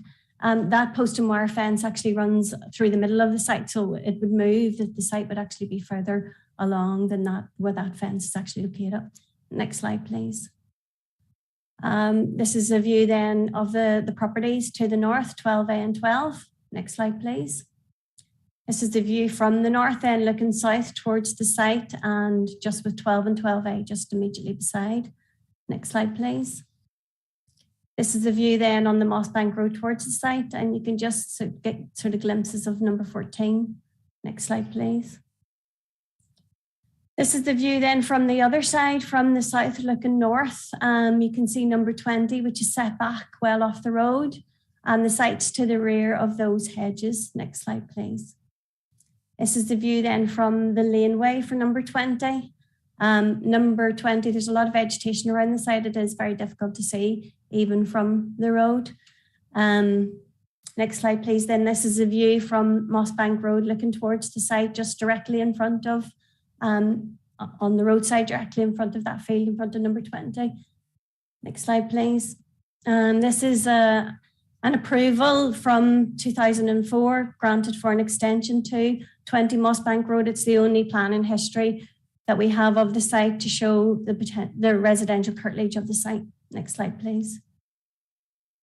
This is the details then which have been submitted by the agent. There's Google Street views from the road in 2009, January and April 2009. Next slide, please. The submission again, May 2011, April 2021. Then that's a view from, I'm not entirely sure of the name of the road, which is just below. Actually, I should have took a detail of that, but there's a view then from another road adjacent to it, which runs parallel. Next slide, please. Again, that's a view from the road below, which runs parallel, and then a view immediately in front of the site, which is quite similar to my site frontage photographs, the last photograph in May 2022. That completes my presentation.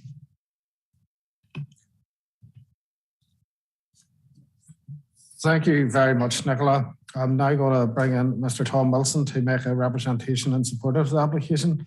Mr. Wilson, you're very welcome this afternoon. You will have 3 minutes on the clock, and that will start once you start speaking. So I'm going to bring you in now. Will you just wait till your face appears on the screen, please, before you start talking?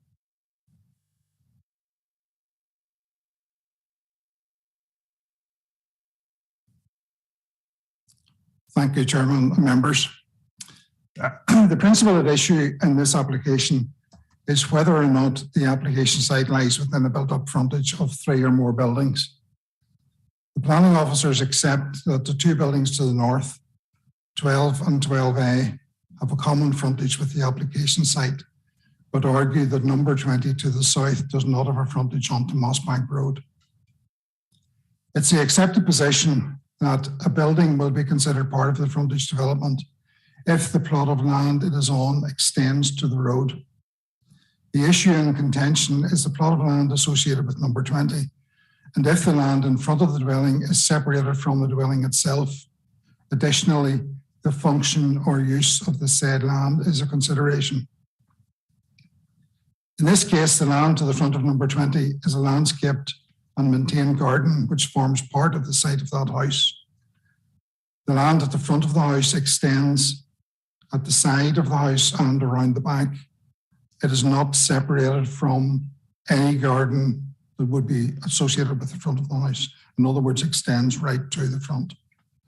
We've submitted a series of photographs that you have seen, sourced from Google Street View, which demonstrate very clearly that the garden area extends to the road. It's maintained as a lawn and has trees and shrubs planted along the road frontage. These photographs date from the earliest date available in Street View from 2009, which show the tree and shrub planting had recently taken place. Subsequent photographs show this area has constantly been maintained as a garden. So the important issues are the land to the front is not separated from the position of the house by any fence or hedge, etc. And it's not a separate parcel of land. And the land to the front does not have a separate use or function other than as an integral part of the residential property. And that's very clear. The land is, the grass is cut with a lawnmower. And in fact, in one of my photographs, the lawnmower is sitting in the middle of the area in contention and has been used as part of that residential property. So those are the issues. The other reasons for refusal relate to integration. If you look at the composite photo montage, the application site lies within that frontage, and you can see clearly how it would be integrated into that frontage of development. Thank you very much. Thank you very much, Mr. Wilson. You're well within your time there. Members, you've heard Nicola's report and you've heard Mr. Wilson's representation. So have we any questions for either?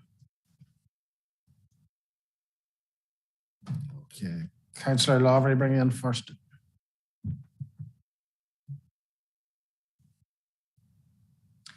Thank you, Chair. Someone's given Councillor Nicholson a call. Thank you, Chair. Just in terms of it all comes down to this frontage issue. And I'm looking at one of the pictures in the presentation in relation to the site location. And it has the red outline and the blue outline. And I'm guessing then that when the original application came in, it was within that red lined area. Therefore, the sort of field or the hypothetical field in front of the house was not part of that sort of residential usage. In order for that to become into residential usage, does a CLUD have to be put down on that to update the application? Or could you just consider it as the conditions on the ground? If it is being used for residential, then that residential purpose is already intact. But just some clarification in terms of the, I guess, legal status, if you want to call it that, in terms of this field and whether it's viewed as residential or not, as the officer said to be. Thanks. Thank you, Councillor Lavery. Nicola, I'll bring you in. I suppose that's where the conflict is, really. We do consider that it isn't residential curtilage, that it's never been regularised. A certificate of lawfulness has never been applied for.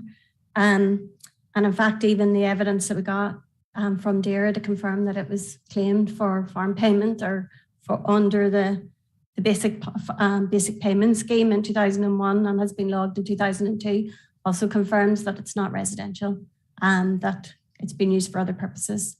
And on that basis, we have taken the view that it doesn't form part of the curtilage. Thank you very much, Nicola. Nicola, could I just have a follow-up question then, just on the back of Councillor Lavery? So you're essentially saying that, you know, Mr. Lavery was alluding, or Mr. Wilson was alluding that this was part of the domestic setup of the area, but you're saying it's basically an agricultural field and it's been claimed as such? Yes, that's exactly what we're saying, that it's never been regularised for it to be as such.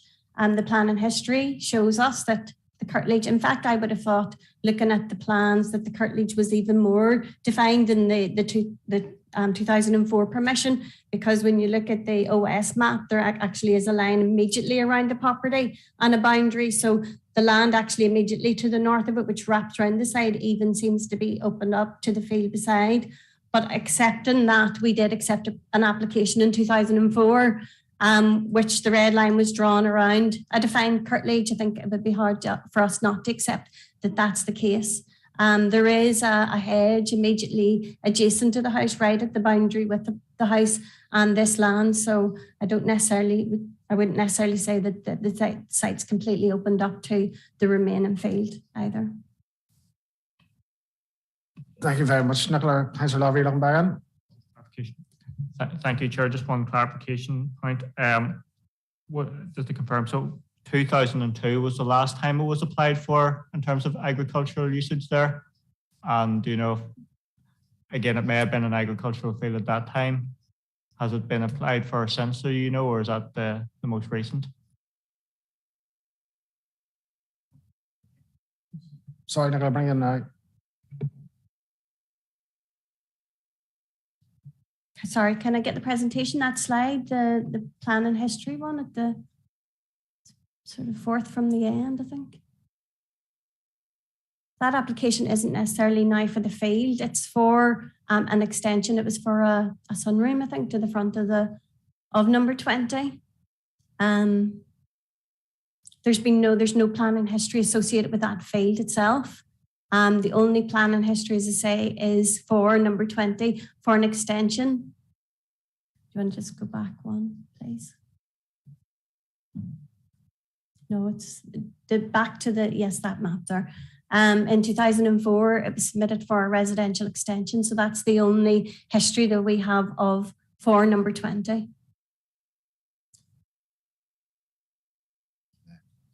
Councillor Lavery, you were looking at the payment history, but was it so I think, Nicola, I think you had mentioned there's farm payments received in 2001, 2002.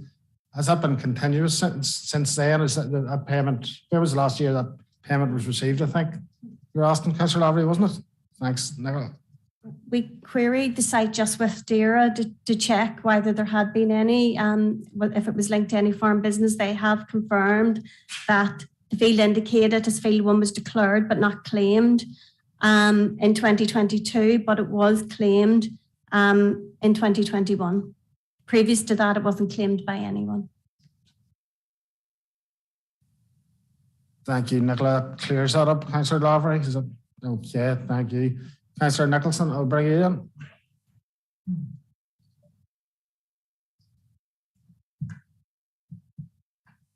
Yeah, look, thanks, Chairman, and thanks, Nicola and Tom. Tom, look, I'd like to hear from you in relation to the sort of the history of the land, because obviously there seems to be some sort of link to agriculture at some stage, but obviously you've provided photographs where I think it does, look like a lawn, as you said yourself, is cut by a lawnmower and things.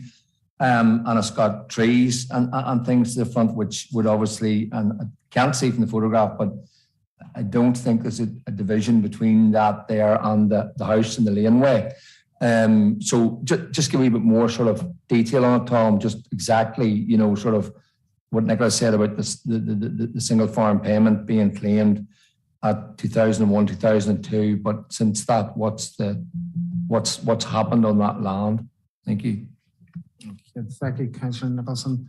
We'll bring in now Mr. Wilson, and you just wait your face appears on the screen, please.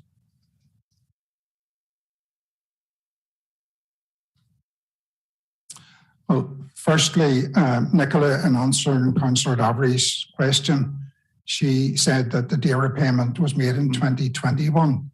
She had previously said it was 2001. So it's 2001 and 2000. Well, it wasn't in 2002. There was a payment allegedly in 2001, and it was logged in 2002. That's what she said. In 2004, there was a planning application which included part of what she's now arguing is a field. It included the area to the side of the house.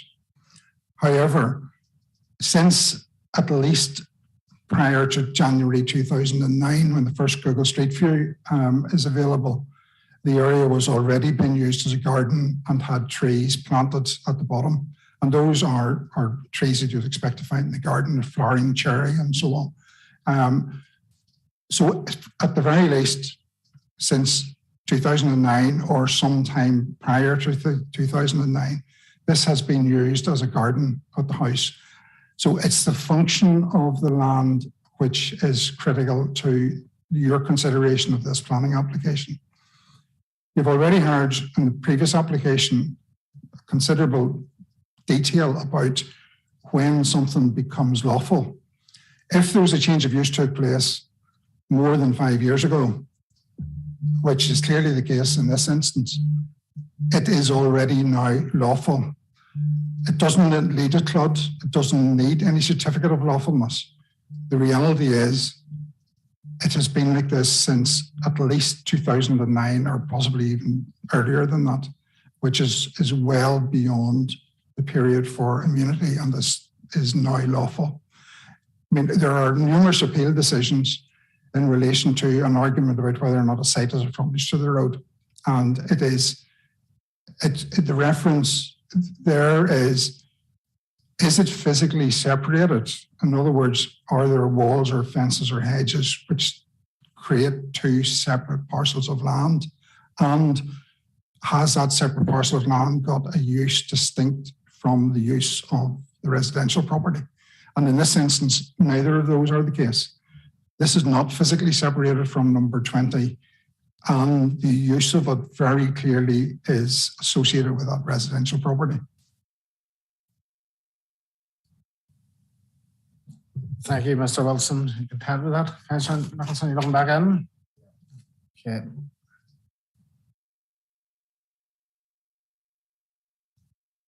Yeah, thanks, Tom. And I suppose, to be fair, obviously, Nicola, you have a different opinion.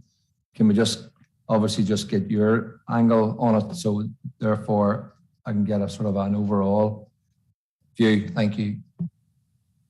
Councillor Nicholson, I'll bring you in now. Nicola. In order to consider it, In order to consider it as an infill, though, we would require that it is, whatever you're considering there, has to be lawful.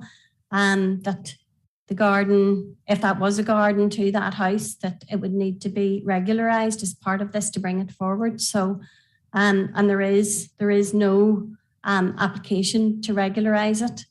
There's been planting on that site, but planting doesn't require planning permission. And really, I suppose, yes, we don't consider that growing on that site at the front makes it its garden, that it is physically separated from the house, and it would be considered then separate from it.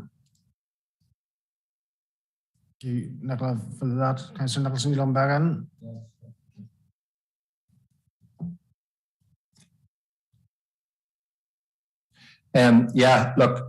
Thanks, Chairman, and thanks, Nicola. And Nicola, I suppose just to sort of close this one out, you've been on site, we haven't.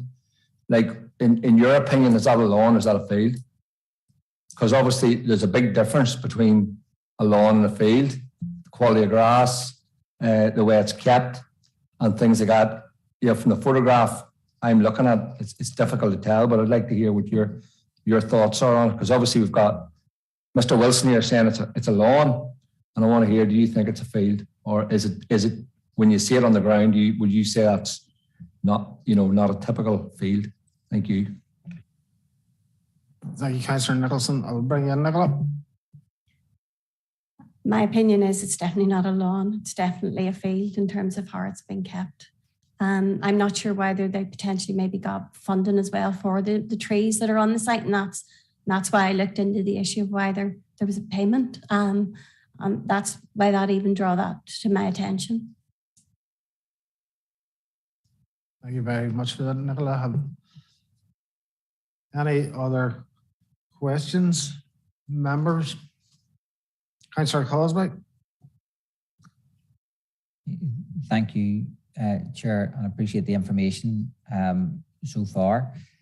There was an issue just reference the having 3 properties having the front onto the road. I think it was referenced earlier. I know we're getting hung up on whether it's a garden, whether it's a field, whether it's not. I'm curious, Tom, you mentioned that and said, yes, there are 2, but you said that, was it number 20 that they weren't considering as being fronted onto the road? Is that correct? Can you explain that a wee bit, or maybe I've misheard you? Thank you, Councillor Cosby. Mr. Wilson, I'll bring you in now.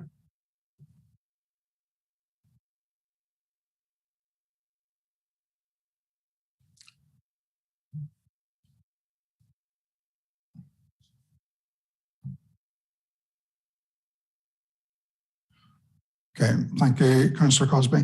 The 2 dwellings to the north of the site, number 12 and 12A, there's been no argument that they have frontage onto the road. The application site also has a frontage onto the road, and number 20 to the south, which is the one that is in contention, it also has a frontage onto the road. It has a frontage onto the road now because the land in front of it is maintained as a garden. It's cut with a lawnmower, cut with a ride-on lawnmower, and for the purposes of detail, it's a large red tractor-style ride-on lawnmower. There are vegetable plots within the area of land, and there are tree and shrub planting at the bottom. I mean, if the question that maybe should be asked of the planners is, if they consider that's the field and not the garden, where does the field stop and the garden begin? Because it's one area of land which is in front of the house, around the side of the house, and at the back of the house. It's one area of land which wraps right around the property and is all maintained and has the function of a garden. The other consideration is, apart from the fact that its function and its use, it isn't physically separated from the house. The house sits within an area of land, regardless of whether there's been an unauthorized change of use to residential use or domestic use.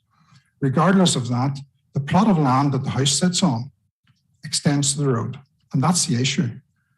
The plot of land which has a frontage onto the road has the house and its outbuildings within it.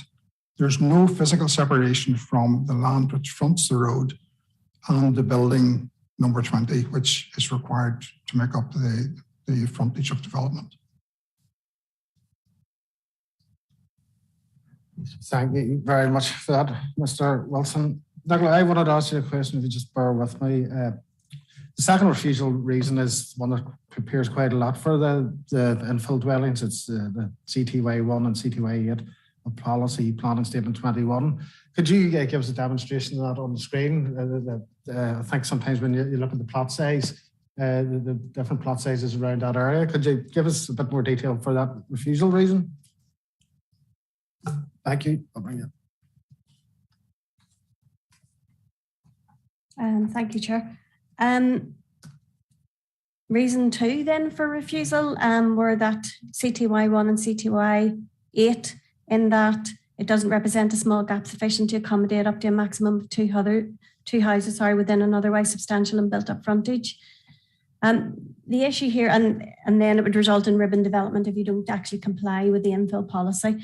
The issue here is, as I suppose, as Tom has suggested, I mean, there are two houses to one side, number 12 and 12A, and they're immediately to the north of the site. There's a gap left then for the potential of two houses within this gap. This isn't part of this application. There's only one house proposed, but there is a gap then potentially to allow up to two. But for this to be approved, they need a third house at the bookend to the other side of it. And our consideration really is that number 20 isn't at the bookend, because number 20 doesn't have a frontage to the road. Number 20 is set well back off the road and there's a field in front of it. So in order for it to be considered to be in keeping, then it would need to actually be immediately to the front as number 12 and 12A are. And in this case, it isn't. It's set back off. So. Thanks very much for that, Nicola, because I think we were just getting fixated on whether it was a field or not, and there's other ones there that probably need to be considered as well. Councillor Cosby, I'm going to bring you in. Thanks, Chair. And whilst I hear what Nicola's saying, and I'm looking at the photographs, and the photograph that I find the most striking is actually the aerial photograph, because if I look at the aerial photograph, it shows a clear, which what I'm assuming would be a clear sight line from the front of the property right down to the Mossbank Road, or the main Mossbank Road, with no interruptions really until you get to the boundary where it boundaries with the road. And it for me, looking at it, I struggle to understand whether it's a field or not. And I'm not making an assessment on this. I'm just kind of trying to gather my thoughts on it. But in relation to it, I mean, and for not wanting to sound like Alderman Spears, but I know a man, and on a property that they have, part of their garden actually is quite a large woodland area.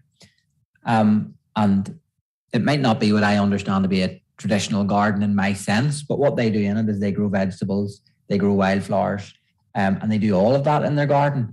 And you can see in some of the other photographs that have been provided here, and correct me if I'm wrong, but it looks to me to what is it directly in front of the house in some of the newer photographs is it looks like the ground has been prepared to grow more vegetables in the front of the properties as well.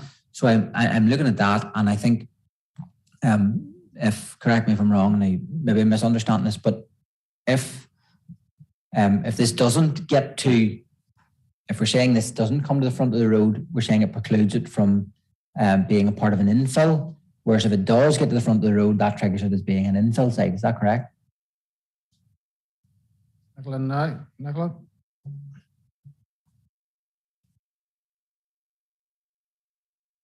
Yes, that's correct. Can we maybe pull up the aerial photograph?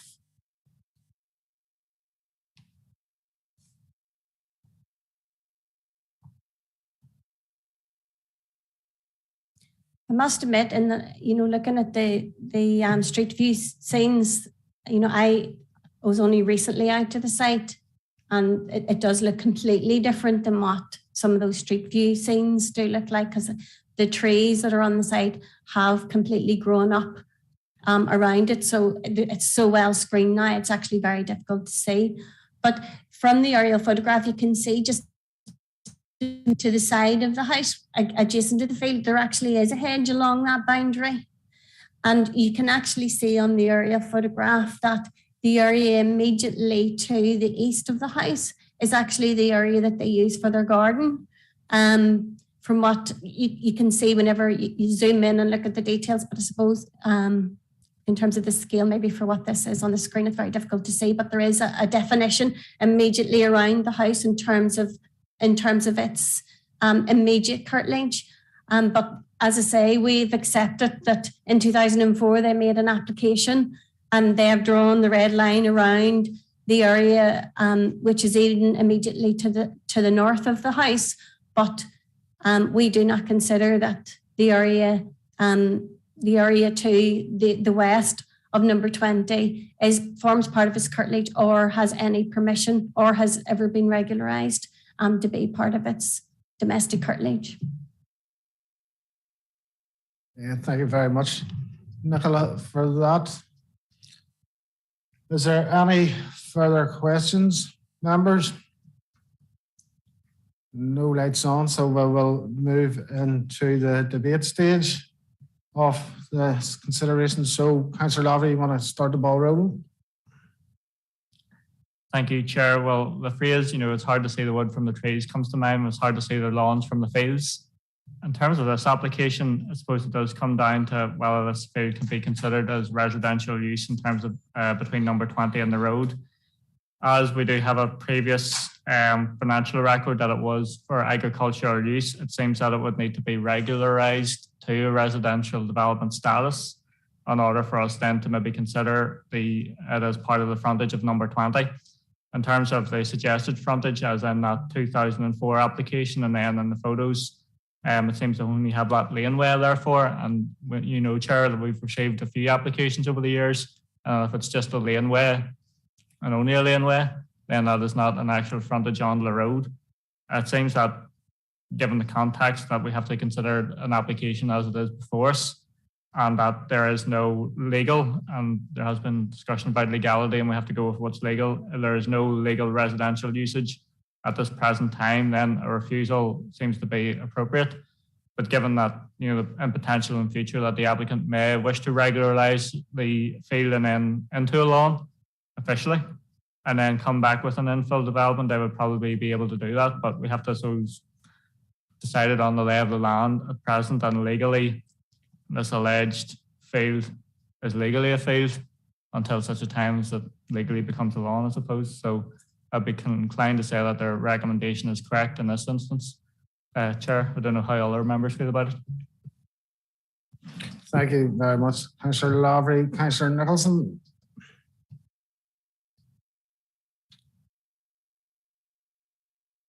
Yeah, look, Chair, it's another one of those sort of opinion one. It's very grey for me because I don't think it's black and white as Councillor Lavery sets out, because as we spoke about in the last, enforcement is the mechanism to bring on any development which is unlawful. Now, obviously, we have a difference of opinion here between our planner and obviously Mr. Wilson over here. And Mr. Wilson says, look, the fact that it hasn't been enforced on and it's been in place over 5 years, therefore it's lawful. So therefore it's in a position. I'm not arguing it doesn't need a CLUD. That's another debate, Mr. Wilson. But basically, as I understand what was been said is that because it wasn't enforced on, it's made lawful, and therefore the fact that it was a field is immaterial. We've dealt with that. We've dealt with the agricultural question that it was there 2001, 2002. It's one of those ones where, again, considering as we alluded there, that the discussion we had before, I think we're all a little bit more kind of mindful of when something lawful and when it's not. And I suppose the key is that this piece of land does hold the key to whether this is an infill site or not. And I've asked the question, and it was a very pointed question, was we've got an opinion here it's a lawn, we've no opinion here it's a field. I can't tell from the photographs if it's a field, to be honest with you, or a lawn. But as I say, it's a well-kept field if it is, I have to say. I'm a bit sort of, as I say, I'm not sure about this one, Chairman. And that's where I am at the minute. You know, and I think there's a lot of questions still not answered for me anyway. Thanks, Chair. Thank you, Councillor Nicholson. Councillor Cosby, I'll bring you in. Thank you, Mr. Chairman. I think you're getting to the stage where you're black and white, you're grey, and then maybe you're coming back onto the more black and white, because I look at that and I see somebody's house with a huge big front garden, and that's just what my eyes tell me I see in front of me. And I'm looking at all of the photographs, and I can see, I can see the fields in front, or I can see the fields in the background, and they look entirely different to me to what's, in front of the house, even as well. And with the greatest respect, any farmer knows it's no good planting trees in the middle of a field. If you want to screen your house and have a wee bit of privacy in your garden, the first thing you're going to do is plant maybe trees closer to the road boundary where your house fronts onto it. And that's just how it looks to me. And I could be, maybe just entirely mistaken, but that is just how visually it appears to me. So I probably think I'm falling down and saying it'd be a wee bit more black and white, because the fact is, if this hasn't been, if money hasn't been claimed on this through farm payments or whatever else, then what else are they doing with it? Surely if it was a field and somebody was interested in keeping it as a field, they'd be claiming the financial package that was available for it, unless they were going to use it for something else that then would determine that it wasn't a field. And so I'm kind of in that space, and I'm inclined to look at it, and they're probably a toss-up either from suggesting maybe we go and look at it for ourselves on site, or to potentially make a recommendation to approve it. So I'm kind of just flip-flopping between those two, but maybe I could be entirely wrong, but I just can't tell you anything else than what I see in front of me. Yeah, thank you, Councillor Cosby. Look, I think from my point of view, we're hung up on this, if it's a field or is it a garden, and there's four refusals reasons there, and I just want Damien's indicated he wishes to speak, and I'll maybe ask Damien, is this decision hinging on whether it's a field or a garden, or is do we need to take in wider circumstances as outlined in the report? So Damien, you'd indicated there's that bring in now. Thanks. Yeah, thanks, Chair. And look, it's been a very interesting discussion. Yeah, and it does really hinge on that one point. Does this form part of the curtilage or doesn't it? And I can appreciate there's uncertainty here amongst members regarding that point. And I think the members, there are two options here maybe for you. Given the uncertainty is whether you either make a decision tonight, which would be to go with the officer's recommendation based on the evidence that officers have, which has been outlined by Nicola.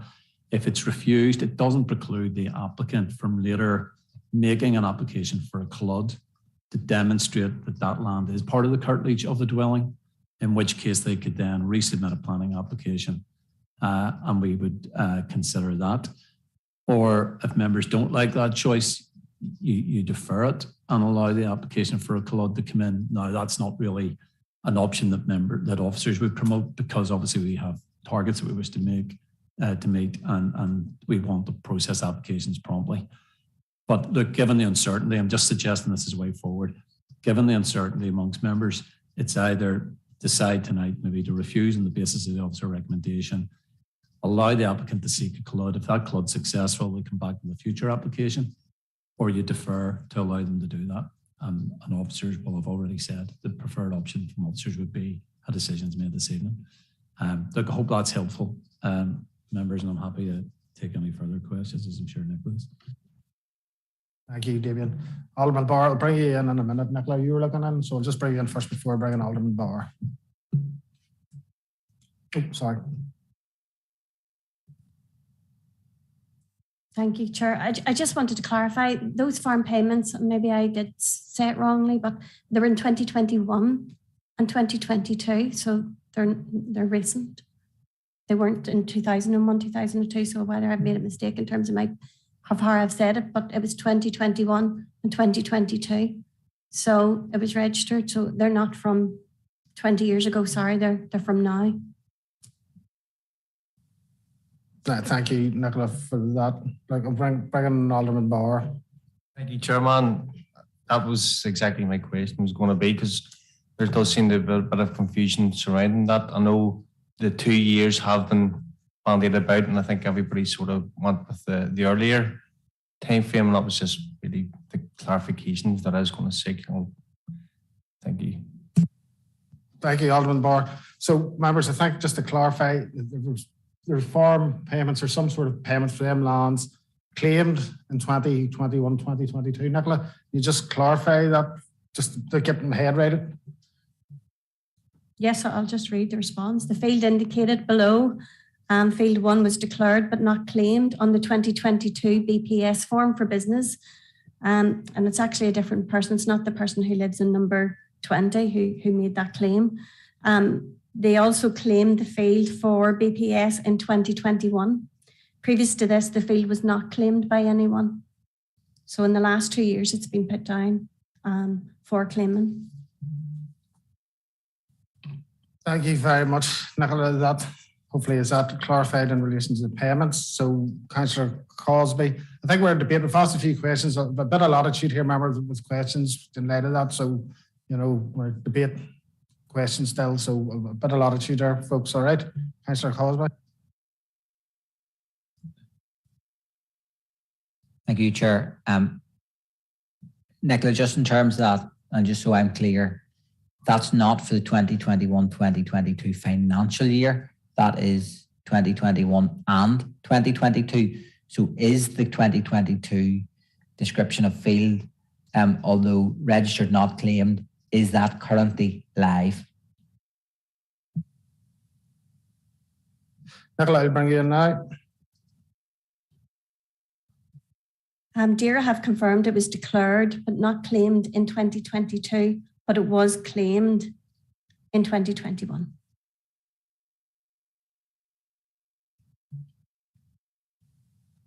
Thank you for that, Nicola. Councillor Nicholson.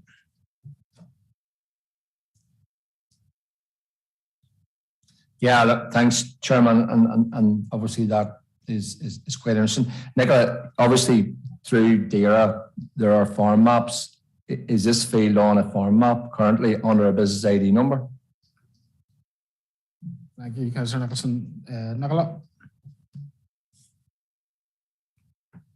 From the information that they've supplied, now they haven't supplied me with the farm maps or details, but they have supplied me with, yes, the reference and the person who has claimed.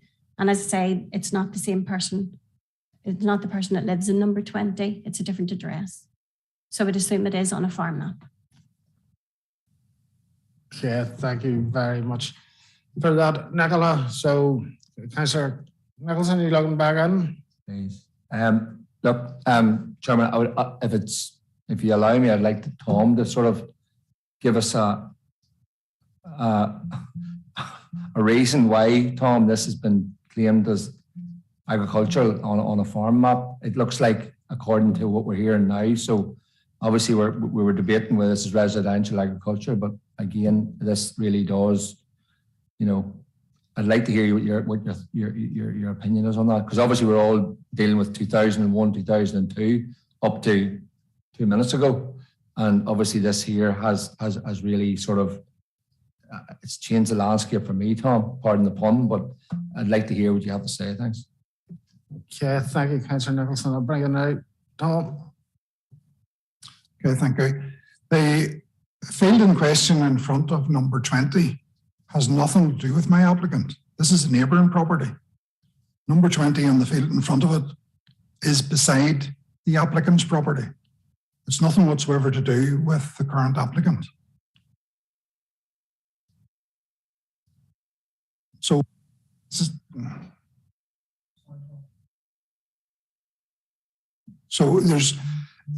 the other suggestion that was made was that we could make an application for a certificate of lawfulness.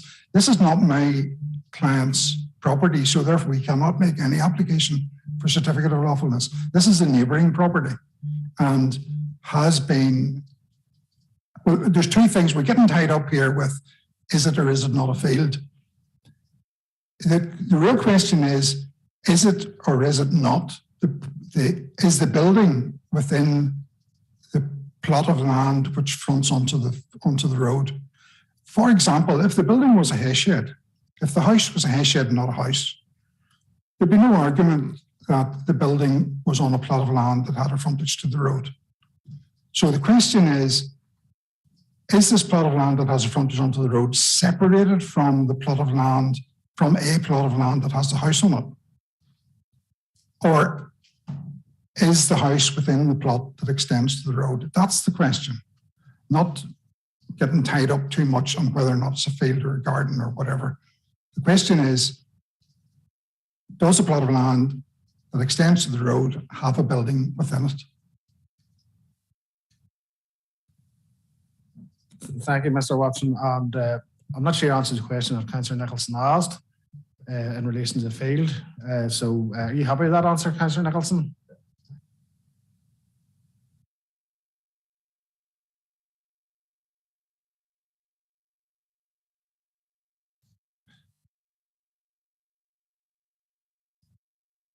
No, look, in a roundabout way, I'm happy, Chairman, because as I said, it clarified a lot for me, i.e., you know, that the applicant is not in control of this piece of land. So it really is down to us to make a decision on what's in front of us, you know, in regards to the infill policy and obviously what's been gone before. So no, I'm happy enough, Chairman, as I say, as relation.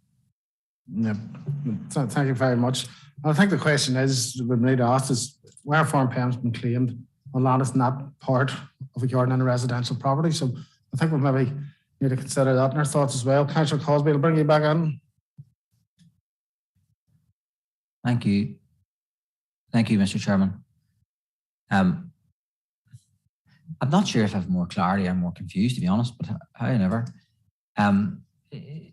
and I'm conscious we're supposed to be in debate stage here, and this information is kind of thrown a bit of a curveball, and I appreciate your latitude on this. But Mr. Wilson referred to at the beginning around the policy as to whether something fronts along the road. And I'm wondering, he quoted it in his remarks, and I'm wondering, he paraphrased it, I think, there in a response to Councillor Nicholson. And I'm wondering if he could just clarify that for me again, if he understands what I mean. It is just in relation to, he made the point that if the building fronts the road or a plot of land and that, you know, is along the roadside, there's a building within it, if it fronts the road, whether it's a field or not a field or whatever, or a garden or whatever it is. Tom, can you, through the chair, clarify that, just because I'm pretty sure you mentioned something like that in your opening remarks. Thank you, Councillor Cosby. I'll bring in now, Tom.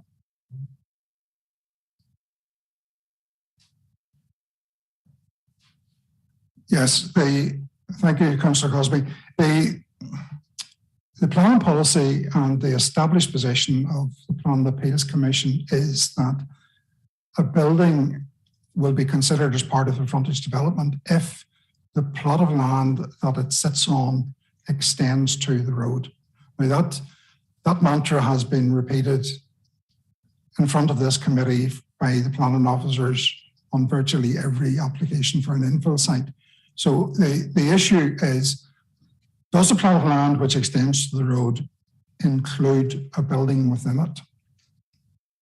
That would be the case if there was no separation between the building and the plot of land. However, if the field extended back to a certain point and there was a hedge or a fence, and then behind that, you had a house sitting within its own defined curtilage with a garden and so on, I would fully accept that house did not have frontage to the road. But in this instance, the house is not separated from the land which is in front of it, regardless of what claim is being made. And it's very unclear as to what this this claim was, whether it's for the whole of the field or part of the field or what on earth, is it's registered as having a business interest. That's what I heard from the comment that Nicola made. That's entirely different from getting some form of being considered to be agriculture. It's registered as having a business interest. Thank you very much, Tom. Okay, members, there's no further lights on, so we're at the decision time. We've heard people's thoughts on it. We've sort of moved away from whether it was a field or a garden. There's something else there. So I'm going to bring in Councillor Lavery. Councillor Lavery. Thank you, Chair. And I suppose it's an example of you never know what's going to come up when these debates happen.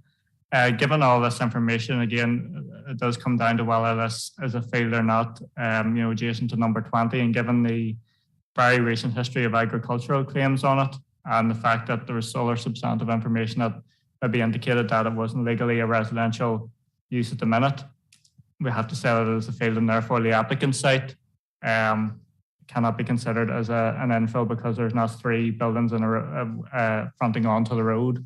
Therefore, the officer recommendation, in my view, to refuse seems to be the appropriate one in this case, and content to propose it. Should in the future the field or lawn be regularised through a CLUD, then obviously the applicant can make another application, and it may be a different outcome. We have to decide things as they are in front of us with the information that's been presented, and in my view, that the officer's recommendation for refusal is appropriate, and as I said, I'm willing to propose that refusal. Thank you. Yeah, thank you, Councillor Lavery. And so we heard that. Okay, thank you, David. Councillor Cosby, I'll bring you in. Thank you, Mr. Chairman. I respectfully, disagree because what I see is a piece of plot of land that extends from the front door of a house to the front of to a road. It clearly, for me, fronts on the road, whether it's a field or whether it's not a field. However, that said, given that Nicola has raised the issue or clarified the issue for us around, there being a register of a field, I am unclear then on what the maps say about that. And I think that is a fairly important point as to the farm map. Does it extend beyond the site? Is the site even included in it if it's registered to somebody else and somebody else is working it as a farm? I don't know any of that. And then visually, Nicola said when she looked at it, it looked like a field. What I can see in the photographs, to me, it looks more like a garden. So on that basis, I actually would like to go out on site to get a look at it and see for myself. And in the meantime, hopefully we can get clarity on maps and boundaries with DAERA around where we are on this. It would seem strange to me that somebody, wouldn't claim, a financial package on a piece of land if it was a field or being currently used live as one.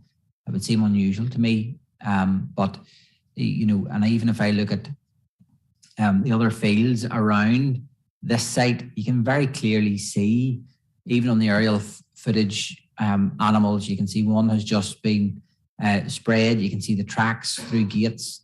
And that is not the case for what I'm looking at in front of me. So I would like to get out on site and maybe buy a bit of time just to get clarity on some of those issues. So on that basis, I make that proposal. Thank you. Thank you, Councillor Cosby. Councillor Duffy, I will bring you in.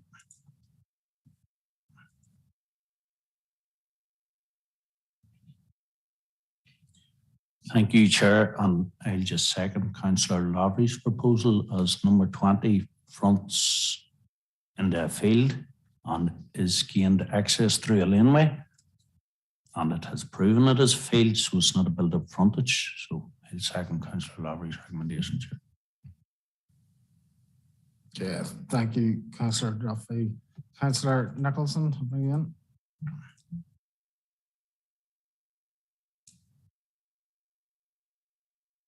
Yeah, Chairman, look, we've had a really, again, another good debate on this one, and I think we're all sort of heads fried. But look, I would be sort of along Councillor Cosby's opinion. I would like to go and see this, and also give the officer the time to unearth the maps. Like, it's not unheard of that somebody maps land into the farm map they don't own. You know, that's called taking land in Conacre. So look, I think in order to be, you know, completely sure on this one and deal with it in the round, I think those sort of outstanding issues for me would have to be sort of clarified before I would be willing to sort of put a decision on it.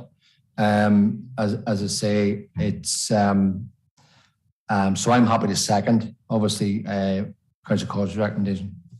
Thank you. Thank you, Councillor Nicholson. Councillor Wilson, you were looking on?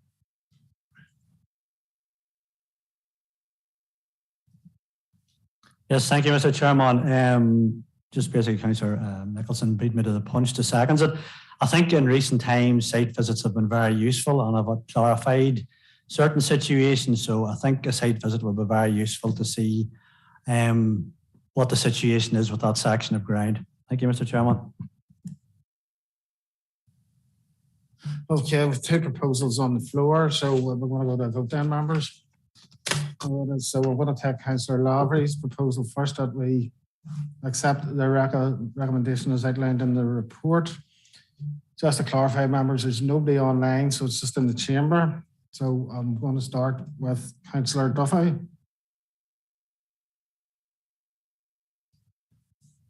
Sorry, Councillor Duffy, I'll bring you in just here.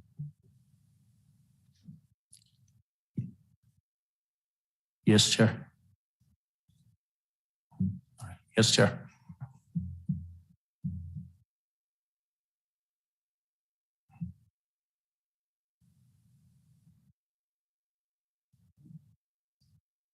Yes, Chair.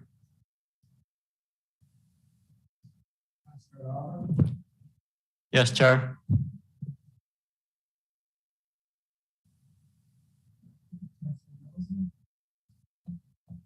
No, Chair.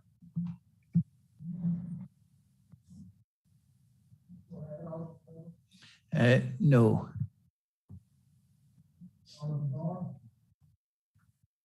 No, Chair. No, Chair.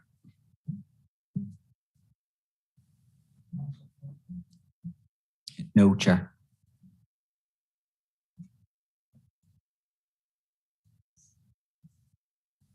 Of the members, I'm going yes.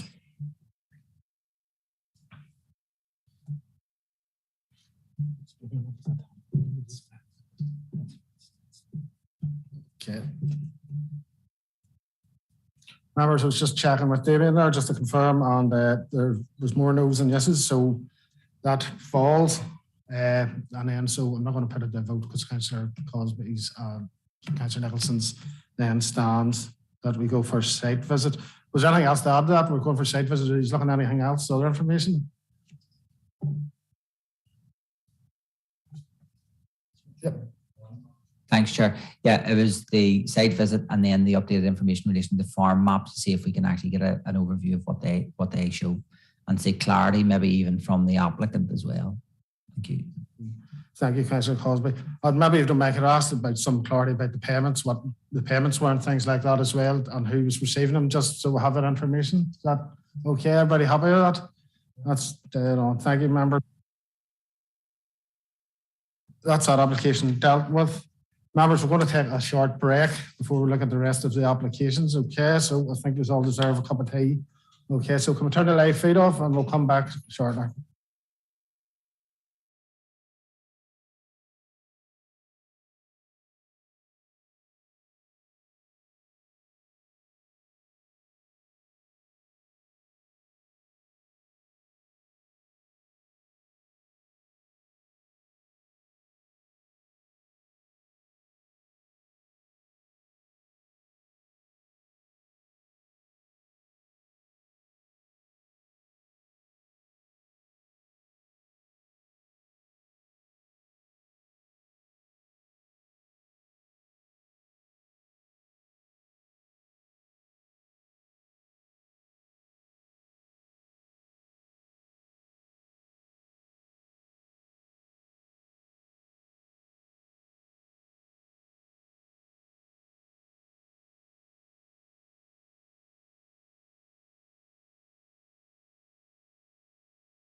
Thank you. Okay, members, we're on to Appendix 3. It's application number LA08/2019/1595/F. Sinead McAvoy is going to take us through the report in the PowerPoint presentation. Members, an addendum report has been circulated. Grania Rice, Donaldson Planning, to make a representation in support of the application. She'll be doing that via Zoom. And there's been written representations and objections to the application have been received from Mrs. Gillian Chess. So, Sinead, I'm going to bring you in now. Thank you, Chair. The application seeks full plan information for 53 number of residential units and 4 number of blocks of research and development units consisting of 3 number of 2-storey buildings, each proposed in 4 units, and 1 3-storey building proposed in 6 number of units, set across 2 distinct portions of the site. And the reason is before the Planning and Regulatory Service Committee is because it's a major application. While the site is unzoned land within the development limit, it was last used for industrial purposes. And on this basis, Policy PED 7, retention of zoned land and economic development uses of PPBS 4 is of particular relevance. The policy sets out a number of criteria which permits certain development in these areas. The proposal includes 18 number of research and development units, attracting an investment of 8 million, and will provide a much needed redevelopment of this prominent and rundown site. The proposed research and development uses will also provide a much greater employment offering in the region of 100 new jobs. As such, officers are of the opinion that the proposal is a specific mixed-use regeneration initiative, which consists of and contains a significant element of economic development use, and also includes residential, which will bring a substantial community benefit that outweighs the loss of this land to economic use. Furthermore, officers would point out there is an extant approval for 30 dwellings on the southern portion of this site. The proposed housing layout now proposed provides a much improved layout with the Glen Dimplex complex to the west of this site than this extant planning permission.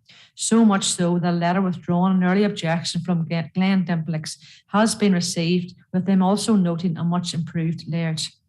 As regards to design, layout and amenity, the residential aspect and the research and development units have been fully appraised within the report, and officers are content that a quality design and layout has been achieved and there will be no detrimental impact on amenity. As regards to traffic, access and parking, officers firstly note that the general access arrangement to the site from Lurgan Road has the benefit of planning permission under N 2008-0268F. Furthermore, officers in consultation with DFI Roads are of the opinion that this application proposed more improvements by widening the road radius when turning left into Church Road.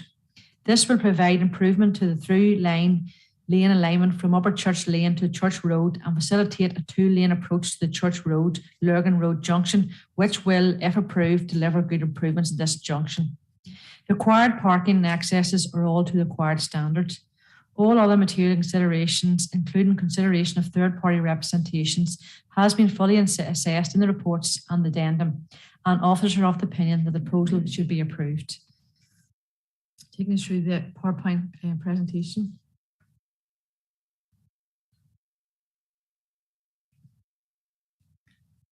That shows the location of the site within the general area. So is this the north of Portadown? And that's just an aerial view of the proposed site at the present time. And that's the site location plan that has been submitted with the planning application. That just shows you the area in relation to the local development plan. It's white land, it's unzoned. However, given the previous use was industrial, it's considered as a previous industrial use in the site. And that's a proposed site layout. As you can see to the north, there's access for the research and development units. That will be, I suppose, a distinct portion of the site, different from the residential aspect. There's 3 residential units to the east that will access off onto Church Road there to give the character of the area, to retain that as regards to the residential units of that area. And then the rest will come out via new access onto the Lurgan Road.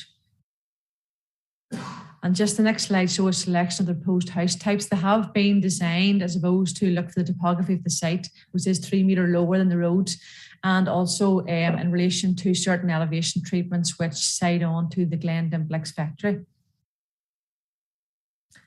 And the next slide. And that's duplex apartments, basically the same floor plan and the ground floor and upper floor plan. So this is a section through the site. So you can see it is lower as regards to the church or the Lurgan Road, and it is lower as regards to the Glen Dimplex factory. And then it's another section through the site from the Glen Dimplex factory. You can see it there. So it's up to 3 meters lower. And so that's why the residential aspect has been given a sort of a townscape to the Lurgan Road. So that's just a photo preview of the site from Lurgan Road, travelling northeast. The site is on the east. Up there, as you can see, on the opposite side of the road, there is a pedestrian cycleway in relation to the site, and our site is just behind that hedgerow to the east. And that's just on the other side, looking back towards thing, and the site is immediately to the east there as well. And that hedgerow will have to come away. There has been an ecology report on that. There doesn't any sort of protected species with regard to bats. However, a new hedge will be planted along the frontage of the site. And that's just a view from within the site from the Lurgan Road. Some of the demolition work of the factory still retained on site as regards to the infilling. And as a clay sort of area, you can see some of the existing factory buildings to the north will still have to be demolished. And that's just a view from the junction. You can see the site. So there's going to be another lane there. It's only 2 lane at the minute. There's going to be a 3rd lane to give you access down to Church Road. So if you want to turn left, you don't have to sit in the traffic and go on to the left. A 2 metre wide footpath is going to also be provided. That's just looking at from the Church Road. Then you can see the Hillmark Homes offices. In regards to the access to the Glen Dimplex factory is also by this access as well. And that just shows you site from the Church Road, and to the north there is how the Glen Dimplex factory is accessed, and then the research and development will be to the west. And that's just a further view just to show you the site will be from the Church Road. Thank you, members. Thank you very much for your report, Sinead. And as I mentioned previously, Grania Rice from Donaldson Planning is to make a representation on behalf of the application. Grania, can you hear us okay, Grania? Yes, I can. Thank you. Okay, thank you, Grania. You're very welcome to our planning committee this evening. Grania, you'll probably see the clock on your screen. You will have 3 minutes and it will start when you start speaking. And if you go beyond your time, unfortunately, I'll have to cut you off. So I just wanted to let you know in advance. So as soon as you start, Grania, the clock will start ticking. Thank you, Chair, and thank you, members, for the opportunity to speak in support of the recommendation to approve this mixed-use proposal by Hillmark Homes. We also wish to thank Council's Planning Department for a very engaged and proactive processing of this application. This development represents a very significant investment by Portadown-based Hillmark Homes, which has approximately 600 dwellings in the pipeline within this council area at present. This proposal will not only provide high-quality housing development, but will also house Hillmark Homes headquarters and marketing suite within a high-grade research and development business park. This landmark mixed-use development will showcase the very best of Hillmark Homes. The overall construction value for this site will be at least 8 million, with approximately 50 construction jobs maintained each year over the construction period. The business park will also provide long-term employment benefits for the area. The proposals represent a real planning benefit to that of the extant fallback approval on the site. It will also regenerate a rundown and dilapidated yard, which has been an eyesore for many years. Overall, it is clear that this proposal is consistent with policy. This mixed-use development will secure significant investment for this part of Portadown, bringing employment and a wide choice of high-quality homes. We therefore request that committee grant permission. Thank you. Thank you very much, Sinead, and you were well within your time. So, members, you've had Sinead's report and you've heard from Grania. Have we any questions for either?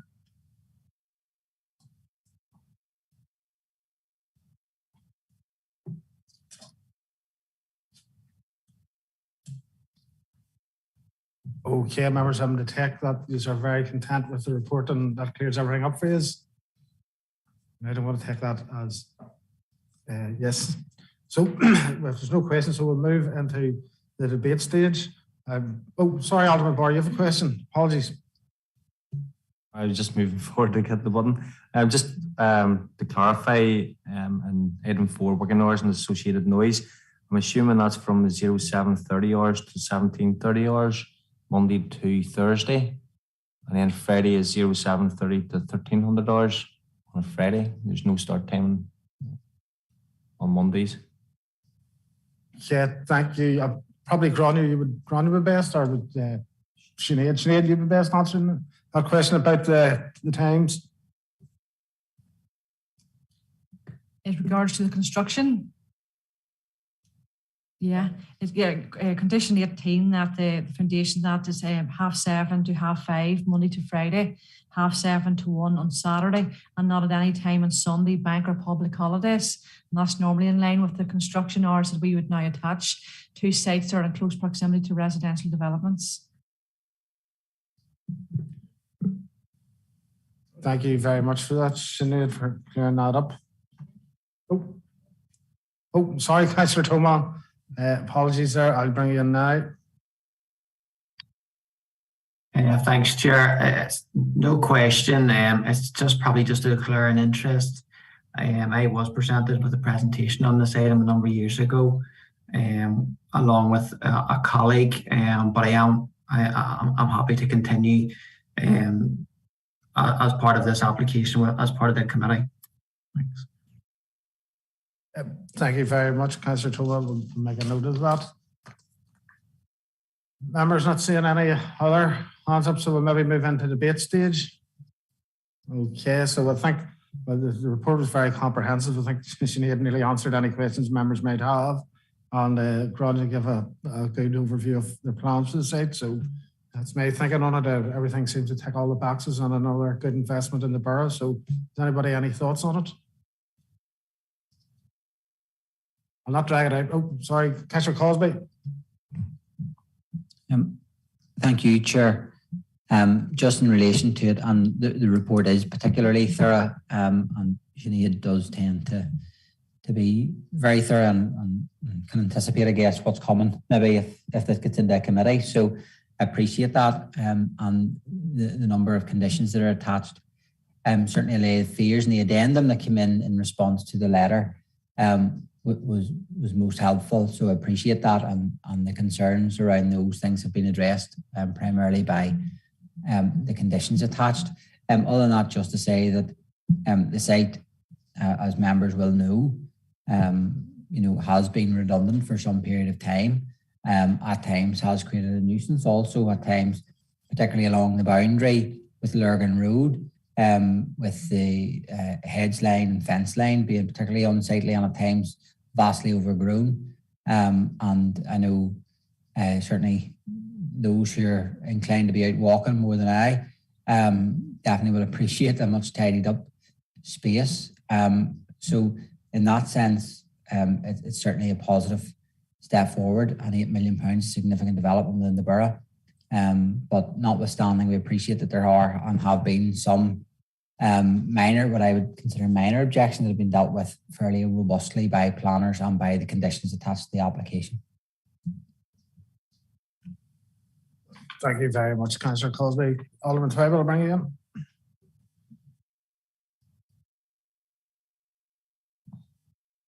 Well, thank you very much indeed, Mr. Chairman, and really just to concur with everything that has been said. I think this is a very welcome project, and particularly the additional lane at the corner of Church Road. I think that'll be very valuable from traffic coming from the Portadown direction, turning left into Church Road. So I think this is a very, very welcome project indeed.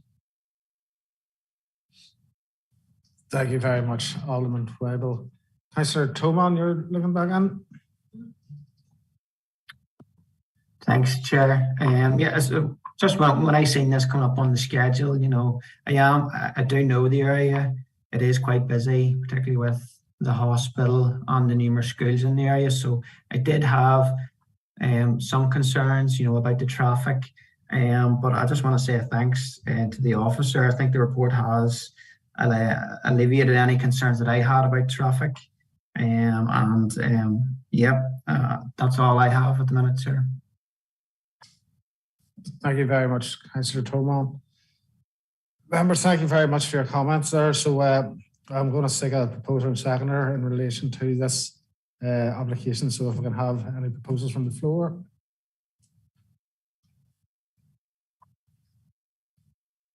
Okay, Alderman Twyvell will bring you in. It's just been reminded it's my home base, so I'm very happy to propose. Thank you very much, Alderman Twyvell. So you propose it. Any seconders? Councillor Cosby beat you there with his hand up, Councillor Wilson, so pass his finger there. Okay, so members, we'll have it proposed by Alderman Twyvell, seconded by Councillor Cosby. Are we all agreed? Okay, thank you, members. We will move on to application 4, which is linked to it. This is application number LA08 2019/1600/F. Members, an addendum report has been circulated. Sinead McAvoy will present, and also Grania will begin making a representation in support of the application. So Sinead, do you want to take it away, please? Thank you, Chair. And as I alluded to, the reason this is before the Plan and Regulatory Service Committee is because it's associated with the application at Appendix 3. Basically, following discussion with the Glen Dimplex factory, an additional measure above that as proposed in the acoustic report was proposed by this applicant, which seeks full planning permission for the erection of 110 metres of 3-metre high acoustic fencing along the top of the existing embankment. The fence is to be constructed of solid board acoustic grade fencing using materials with a minimum weight of 8 kg per metre squared. The acoustic fence will replace the existing wire and concrete fence in situ along 110 metres of the eastern boundary of the Glen Dimplex boundary complex. The acoustic fence is proposed to protect the amenity of the adjacent dwellings imposed under application LA08 2019-1595F, which you have just approved. The application has been assessed in regards to the visual impact on the townscape, the residential amenity, and indeed the impact on road safety. And officers in consultation with the Environmental Health Department are satisfied that the fence will protect the amenity of respective dwellings. The letter of objection has also been fully considered, and officers of opinion that this proposal is acceptable. I've done a short presentation, I suppose, just to take you to where exactly this is in the site.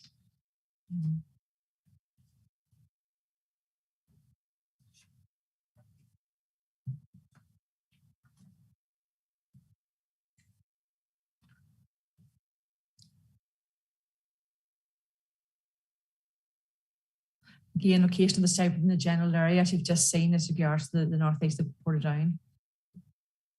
And then that's an aerial view of the site. So the site out in blue is the adjacent site owned by the applicant, and then our site is outlined in red there along the boundary of the site. And that's just the site location plan. So that just shows it in red where it's going to appear in relation to the proposed residential layout, and we have linked the two conditions that have to be constructed prior to the occupation of those dwellings that are immediately adjacent to it. And that just shows it, an elevation treatment of what's like. So it's really simply a closed boarded fence. And that just gives you an elevation treatment of what it's like. And basically it's set back from those where that arrow is down, that's where it's going to begin. And then it's going to taper into 2 metres. So it's along that boundary of the Glen Dimplex complex. And that's just a closer up view of where it is going to be along that boundary. It actually will be difficult to see from the Lurgan Road. And there are just a view back, you can see it's quite open just there. And that was, I suppose, the main concern of the Glen Dimplex. And the applicant, I suppose, has addressed their concerns by putting an additional application to appease their concerns. Thank you, members. Yeah. Thank you very much for that, Sinead. And as I said earlier, Grania, welcome you back. And you're going to make a representation in support of this application. So as before, Grania, the clock will start when you begin speaking. Thank you, Chair, and thank you again, members. I don't have much to say on this particular application. other than we welcome council's recommendation. This particular fence lies on land owned by GDC rather than Hillmark Homes, and that's why it's come in as a linked application. But Hillmark Homes will be erecting the fence with the agreement of GDC, and that's something that has been negotiated. So again, thank you, and I'm happy to take any comments. Thank you very much, Grania, for that, and indeed well within your time on this occasion again. So move on to questions that members may have for the applicant or planner. So Councillor Lavery, bring you in first.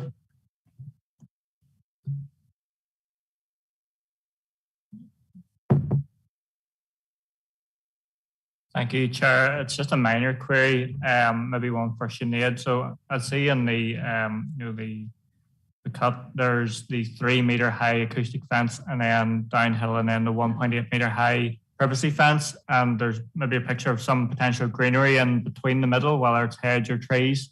So my query would be whose responsibility would be for the upkeep with regard to that. As I don't know whether it's on the Hillmark grounds or within the neighbouring business. Just, if we are to approve this, then potentially that would become, an area of difficult to access. And then who would sort of deal with the, increasing size of trees if they were to grow in to cover parts of the back gardens? Would that be an issue for the applicant in terms of the, the site, overall site maintenance of the open green spaces and so on? Or would that be an issue for whoever the landowner is? So just some clarification at this stage, because, 15 years down the line, we may be getting casework about who's about these trees. So just if that could be clarified at this time, Chair. Thank you very much, Councillor Lavery, and hopefully we'll be about 15 years' time taking casework. So Sinead, I'll bring you in, okay? The final landscape management plan is still to be agreed with us through that condition, but it is to cover hard and soft landscaping works. So I know that there's an indication that the fence, etc., would be through a landscape management plan, and that there has to be replaced if they ever came, into like disrepair, etc. But less maybe Grania wants to, if that is still the case, that's still to be submitted to us through the condition as regards to the future management and maintenance of those trees in the rear gardens. Thank you, Sinead. And Grania, would you like to make any comment on Councillor Lavery's question? No, just to concur with Sinead, Chair, that there's a condition has been imposed on the main planning permission to ensure that we submit final landscape details and details of the management agreement and so on to be submitted and agreed with council in writing before any development. Yeah.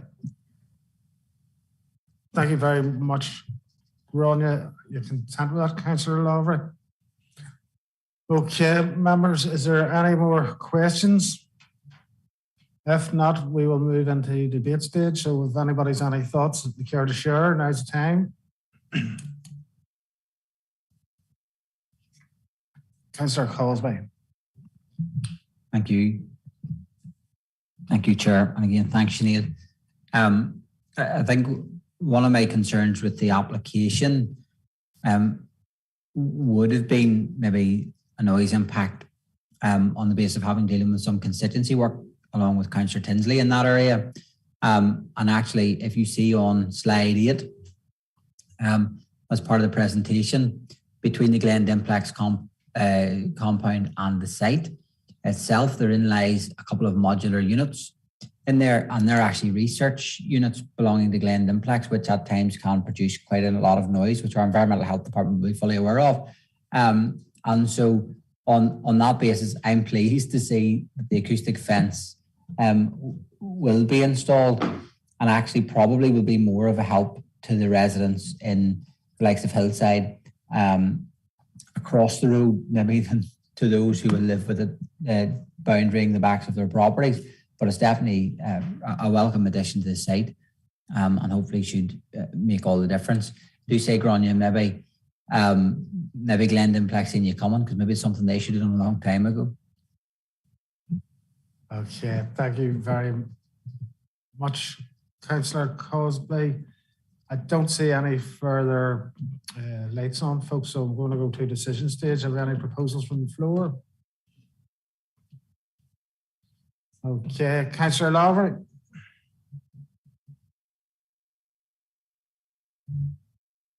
Thank you, Chair. Content to propose the recommendation. Thank you, Councillor Lowry. I'll come with a seconder.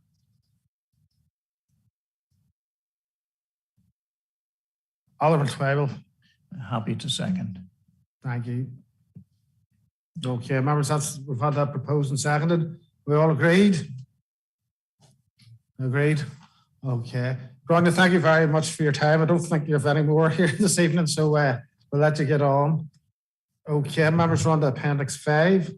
This is application number LA08/2021/1494F. It's up for approval. Sinead McAvoy is going to take us through the report. Tom Stokes, TSA Planning, is going to make representation in support of the applicant. And also in attendance via Zoom and have speaking rights will be Sean Muldoon. And members of a certain vintage will remember this application. So they will from previous years. So Sinead, I am going to hand over to you.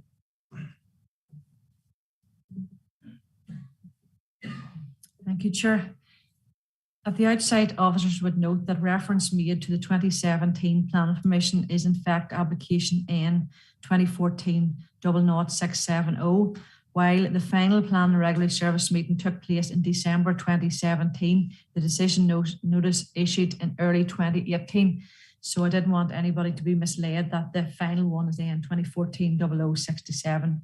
The proposal is for the erection of 2 dwellings, and following consultation with the Historic Environment Division, they have raised concern in relation to the impact of this development on the setting of the listed building known as Derry Lodge at 29 Lock Road, Lurgan. Officers in consultation with the Historic Environment Division consider that the proposal would, if permitted, compromise the integrity of the remaining setting of Derry Lodge, which has already been substantially compromised by the adjacent housing development, and as such the proposal is contrary to policy BH11 of PPS 6 and the corresponding paragraphs of the SPPS.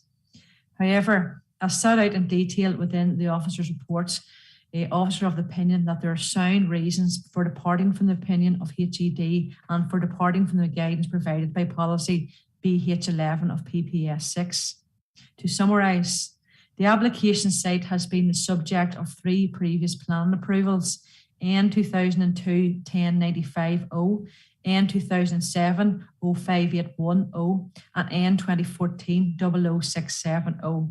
In each of those approvals, a concept statement was submitted with the outline application showing the location and footprints of the proposed dwellings, which are the same location as the current proposal.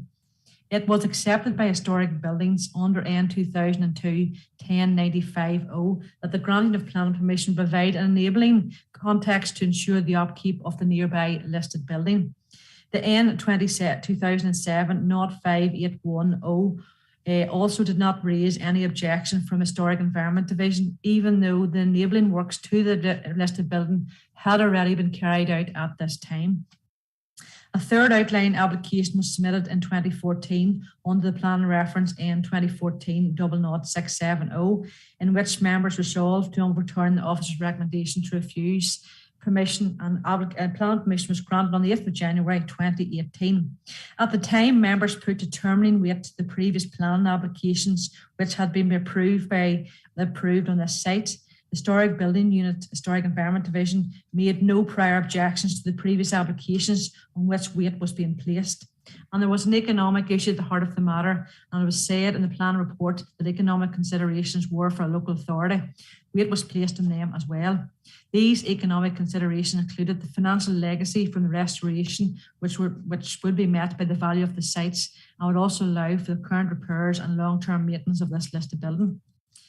Given the plan history and the fact that there has been 3 previous residential schemes granted on this site, the letter had been made by the council, and there's been no change in policy or circumstances, there is a legitimate expectation that, subject to meeting all other material considerations, planning permission for similar type of development would be forthcoming.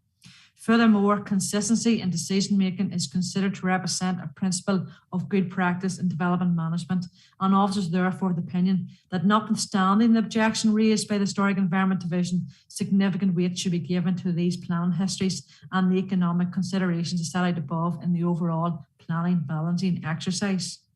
To this end, officers are of the opinion that while the proposal is contrary to policy BH11 of PPS 6 and the corresponding paragraphs of the SPPS, there are sound and justifiable grounds for departing from this policy. In this instance, the failure of the proposal to comply with relevant policy is not to be given determining weight in the circumstances of this case. Officers are of the opinion that proposed development complies with all other aspects of planning policy as regards design, layout and impact on amenity, as well as access and parking. Furthermore, it is noted the planning agent duly amended the design in light of the representation received. As such, officers are fully satisfied there are sound and justifiable grounds for departing from the policy in this instance, and those grounds are set out in detail within the main body of the report. And on that basis and subject to the additional contents, officers recommend the planning permission be granted. Taking it through the PowerPoint presentation.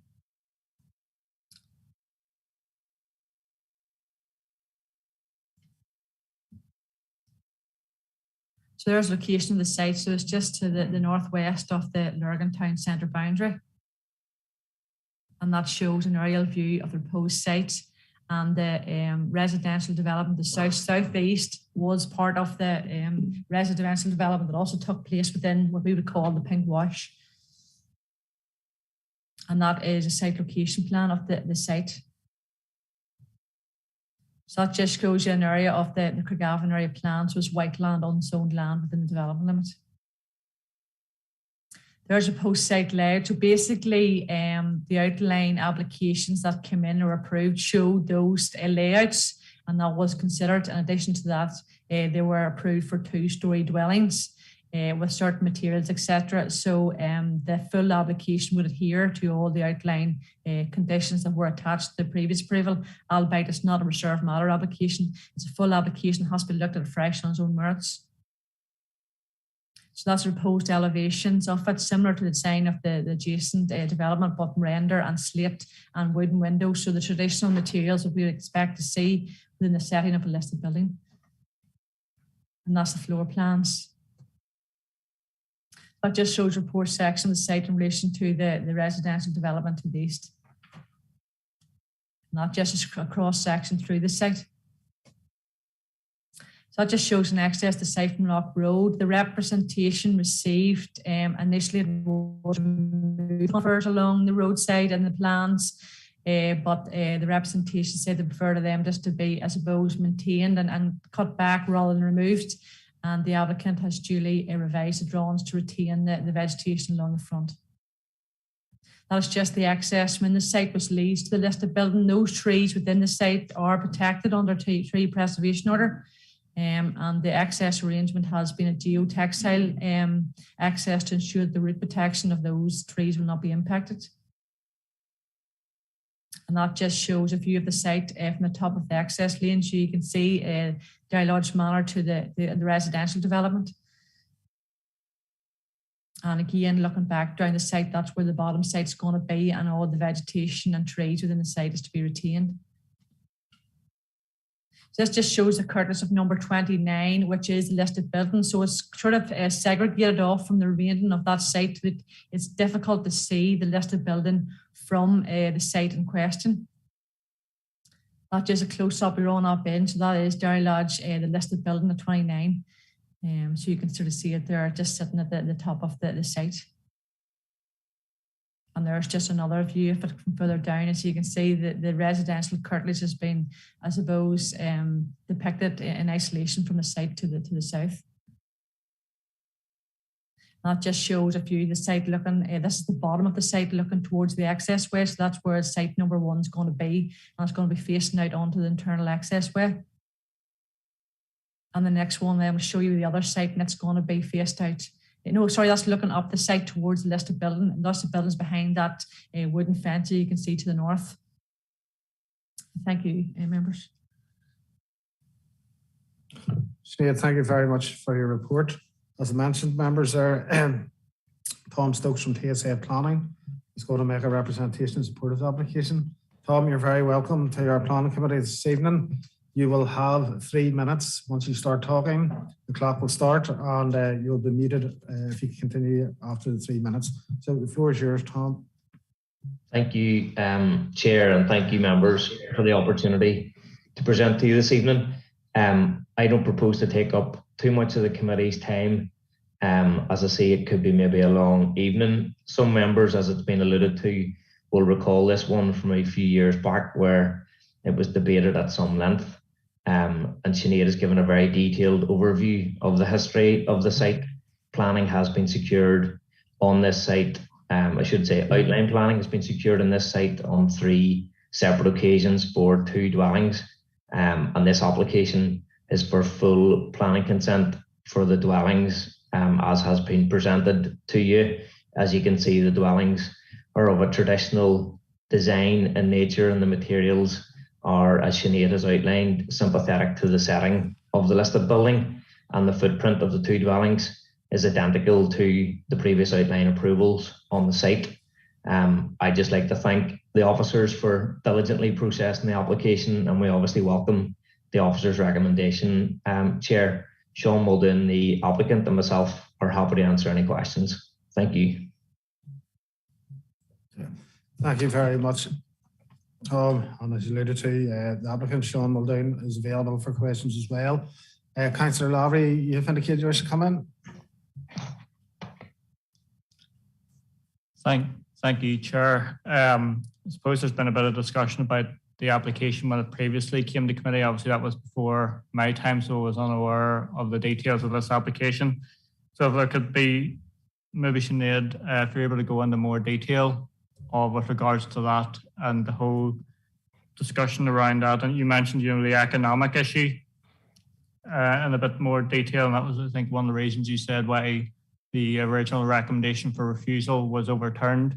You could just go into a bit more detail just from my perspective, because as mentioned, I wasn't on the committee at that time, so just a bit more further detail with regards to the discussions at that. And just also, is that application what was been discussed, is that a live application with a potential fallback position if this application is rejected? So just a bit more detail overall on that one. Thanks, Sinead.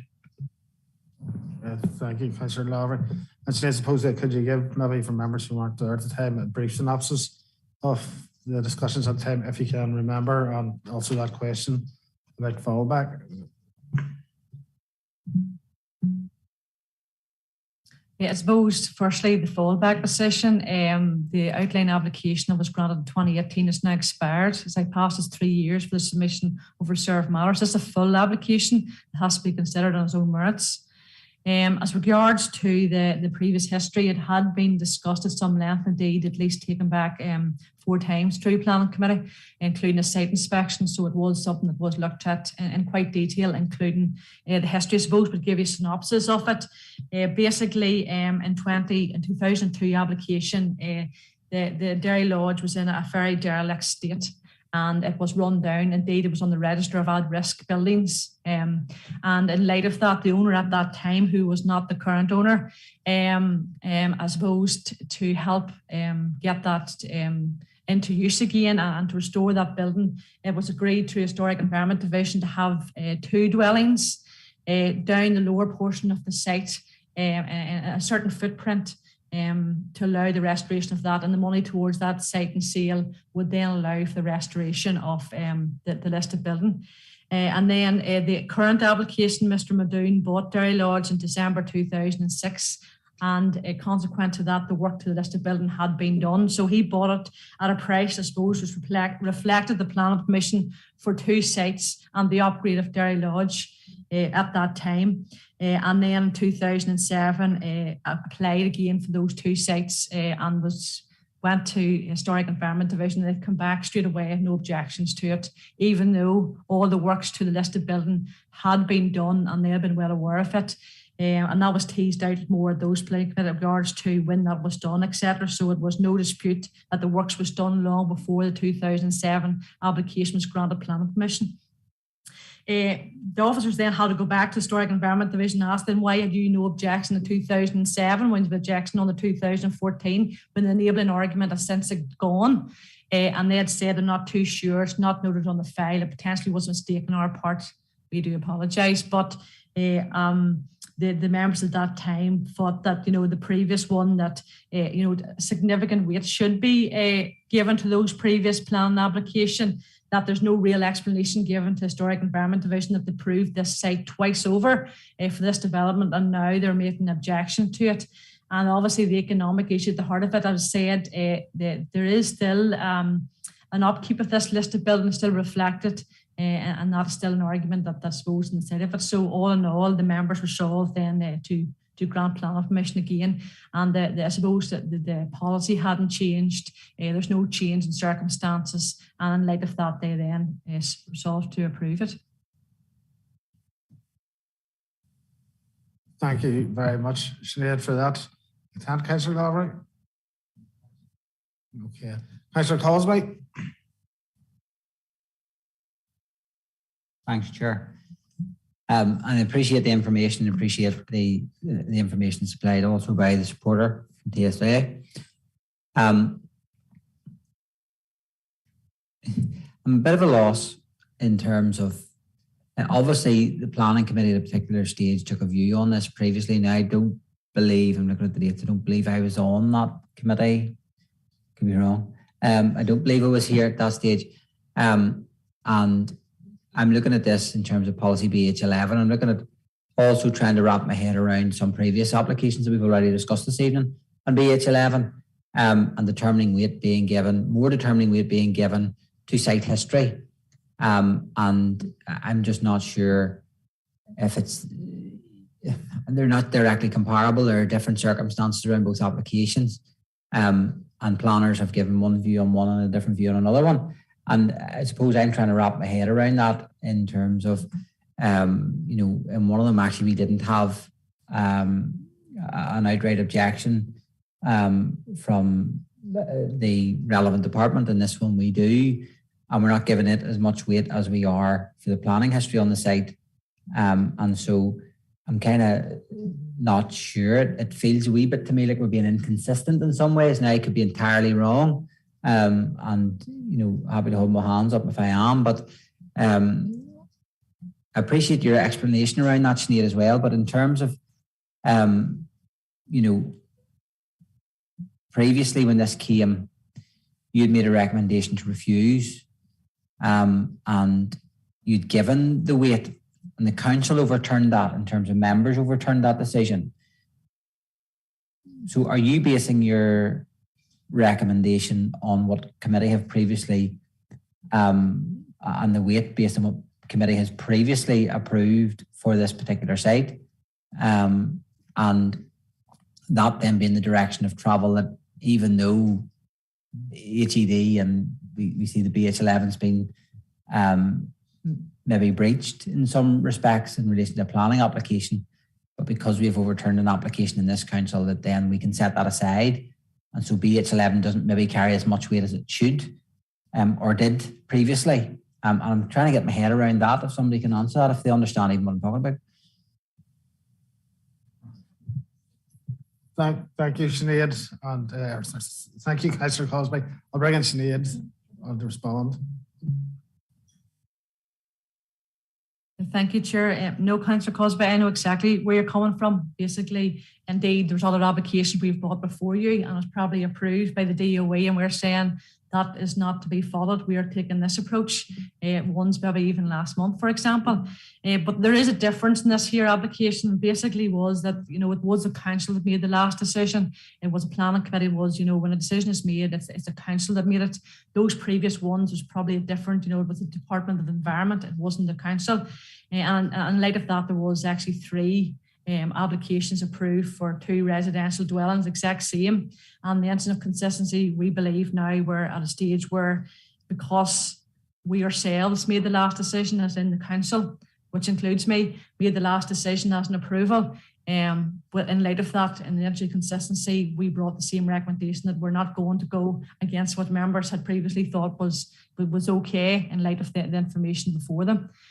So those other ones, they are different. They're like an application's a lot older. They were made by the DOE, haven't brought an application that's been made by the council, and if we have disagreed with their condition in light of that. So this one is particularly different. I think it could be the first in relation to where we're actually going in line with what members thought was acceptable on the exact same site. I think you should need it. You're looking back in, Councillor Cosby. Yeah. Thanks, Chair. Thanks, Chair, and thanks, Sinead, for that. And I appreciate where you're coming from on it and the consistency that you're applying to it in relation to decisions that has been made in the chamber. One of the other things you mentioned was that there was an economic issue at the heart of the matter. And as I said, the planning report that economic considerations were for a local authority, weight was being placed upon that as well. These economic considerations included financial legacy from the restoration, which would be met by the value of the sites, and would also for any current repairs and bring long-term maintenance to Lisbon. I appreciate that as well in terms of economic considerations, but if they're at the heart of the matter, surely any application that's coming down the line, now maybe you're leaning specifically in terms of the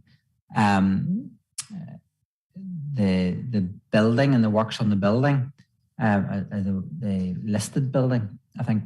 But where do we then raise the issues of economics around this? Because any application coming in for a new build anywhere will have an economic impact in terms of the construction industry and the supply chain for that. So where and when do we start adding appropriate weight and consideration to that? 1 dwelling, 2 dwellings, 3, 4, 5? I don't know, and maybe I'm a bit unclear about that. So that kind of just confuses me slightly whenever we talk about economic consideration at the heart of the matter. And to be fair, if I'm honest, we now have this application with us 4 times, and the history is quite lengthy, going back as far as 2002, so 20 years, nothing's been done. So there's been no economic advantage on this at all. And I'm kind of just getting to the crux of that. So maybe give me a bit of feedback on that. I'm not sure, maybe Damien or somebody else could do that if I'm putting you under pressure. It's all right. Okay. Thank you, Councillor Cosby. Maybe you can to take that. The weighting of material considerations is entirely up to members and what weight that they place. For us, we are of the opinion that significant weight should be applied to the history of the site. And it wasn't just the economic argument. There's a number of factors in that last one that looked at in relation to the fact the Historic Environment Division looked at a site after the enabling works was done and approved it. There's no change in circumstances, and all of a sudden it's approved again. The exact same proposal came in for outline that had been looked at, and in light of that, we considered it, to be okay. On the previous outline, this is a full application, so it mostly just missed the date to submit the reserved matter application for the full details, in which we couldn't even consider the principle of development. It would only be the matters reserved, and in light of that, it is. So these are the full details now. The previous ones were the outline. But as regards to what weight the dues as in the members put, that's entirely up to yourselves, and it may not be the same weight that officers has put in regards to the start history around the site. You could maybe put it in other aspects, but I can't say to you have to put it in 1 or 2. It is in the mix, it's in the plan and balancing exercise. And in light of that, and the works we've done to list the building, the fact that, he had at that time took out substantial mortgage to cover the 2 sites and the upgrade of the listed building, that was all in the mix. Thank you, Sinead, for that. Are you content, Councillor Cosby? Okay. Members, any questions? Any further questions? Okay, no. We will move on to debate. And has any members any thoughts on this application? Councillor Lavery.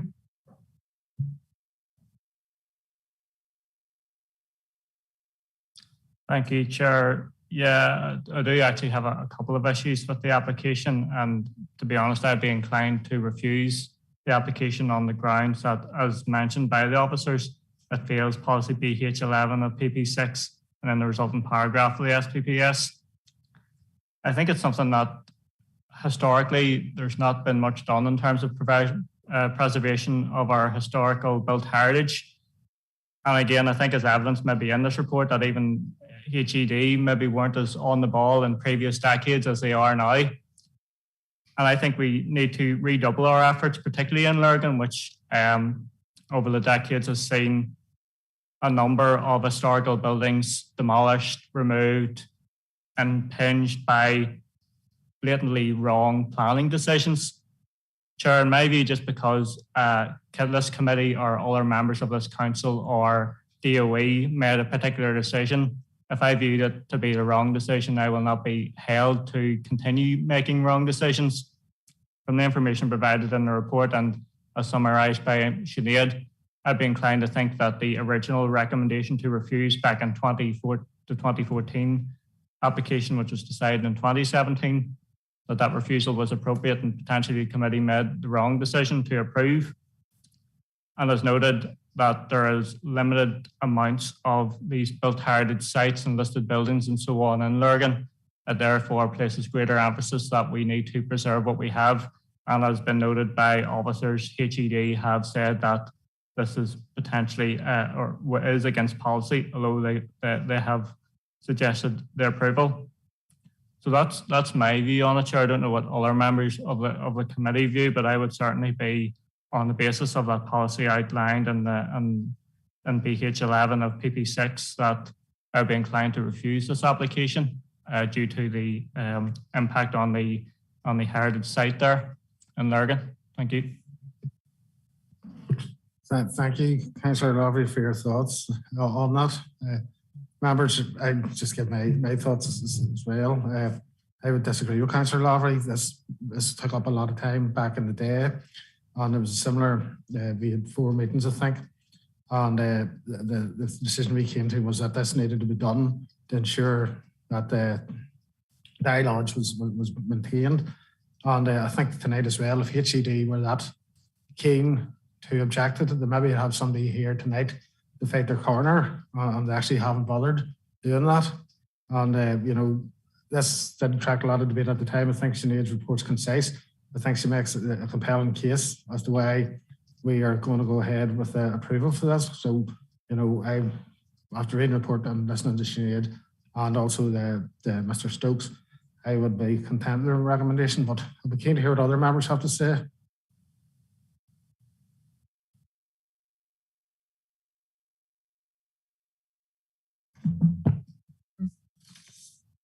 Thank you, Chair.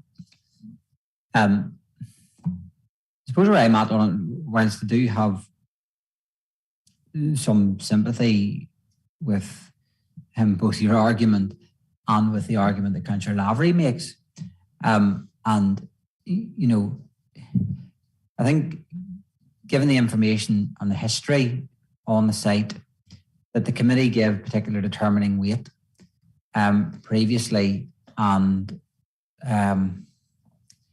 you know, you tell me that it was a lengthy process. There were 4 meetings, no doubt site meetings and all that sort of stuff ongoing there. And I have to have faith in the process of the planning committee at that time, and the elected members were on it. And, you know, I won't, you know, sit here and say, you know, to do this, we'll continue to make a wrong decision. But if the information hasn't changed, the weight, determining weight, you know, has been given on these things, and officers are bringing us back a recommendation. In this case, whilst I accept, you know, ideally, you know, Historical Environment Division would be satisfied with some of this. That would be an ideal scenario. You know, I'm probably minded to support the recommendation. Although I do have, I would say, some sympathy. I do have quite a bit of sympathy for what Councillor Lavery said. At the same time, because in some respects I do feel like this maybe has a different standard applying to it than the previous application, even one that we've just discussed this evening. So in that space, but based on the information, I'm probably somewhat content that we would give this for approval. I mean, PAC have been involved previously, you know, and that's probably the highest planning, you know, bar you can set is to get that.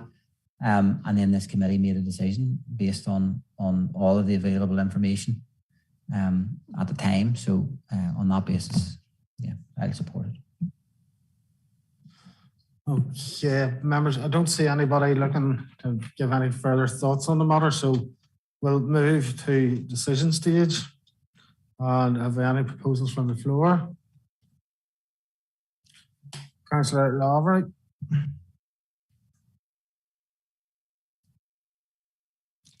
Thank you, Chair. Yeah, I was listening keenly there to what yourself and both Councillor Cosby was saying as well, and did take them on board. And it's not that the fact that I place no weight at all in terms of officer's argument. For me, I still view that the overriding argument is, in this case, is the protection of that built heritage. And again, the small amount of it in Lurgan, I think what is left, we need to protect. Therefore, I will be sort of in line with my previous comments in terms of supporting refusal. Therefore, I would be willing to propose that we refuse this application based on the grounds that it fails policy BH11 of PPS 6 and paragraph 6.1 of the SPPS, and on the basis of that, the opposition by the DFC HED department. So I'd be willing to propose that we refuse on those grounds, Chair. Excuse me, have we a seconder for Councillor Lavery's proposal? Just check.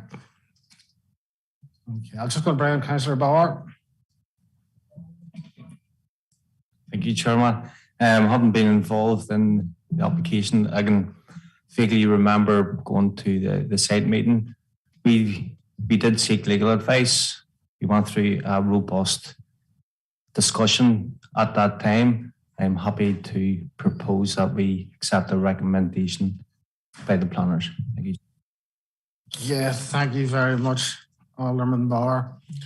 Look, I'm going to second Alderman Bauer's proposal that we accept the recommendation. So you're looking to vote, Councillor Lavery, that's you're entitled to, and we will do that right now. So, okay. I know we've had this debate before, and we've had the vote, no matter what, we can spend 10 minutes going around this. We'll do the vote and we'll get it over and done with. So, Councillor Duffy.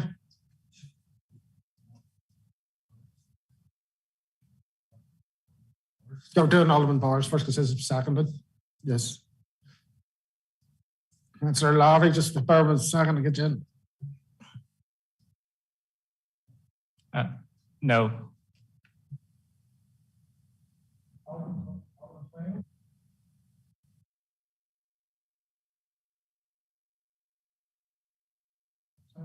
Yes, I vote yes. I'm a bit confused here Alderman Bauer. Yes, Chairman.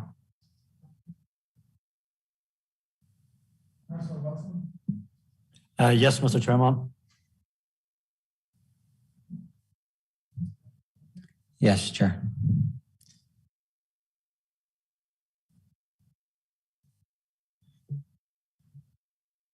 And myself, yes, and also Councillor Toman online. Yes, Chair. Okay, members.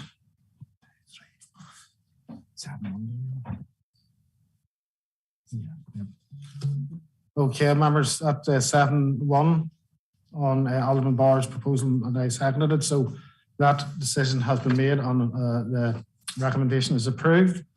Okay, members, we will move on to, we're on to decision 6. This is application LA08 2022-0834/F.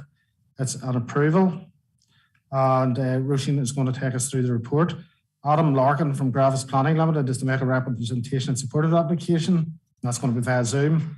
And also in attendance via Zoom and having speaking rights are Kyle Somerville from McCloy Consulting Limited, Glenda Hall Education Authority, Colin Bingham, the Education Authority. So, Roisin, I'm going to hand over to you.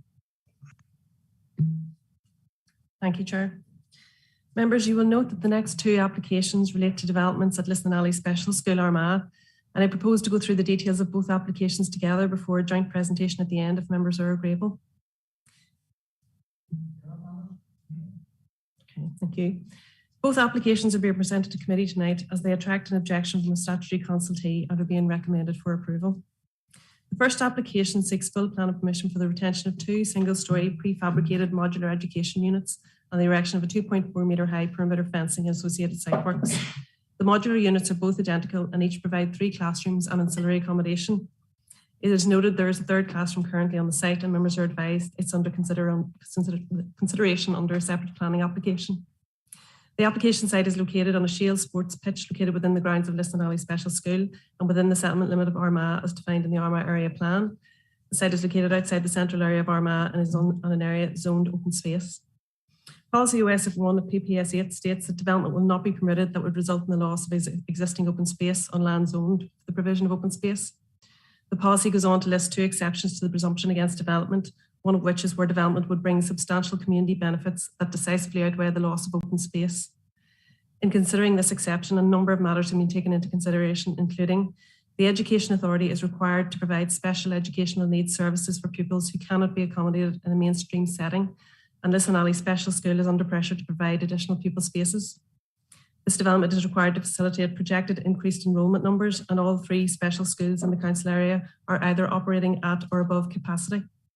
Bespoke facilities are required for the pupils, which can only be provided at the school, and failure to provide additional spaces at the school would result in the Education Authority being unable to meet its legislative and statutory placement duty for children who have statements of special educational need in the Liston Alley catchment area.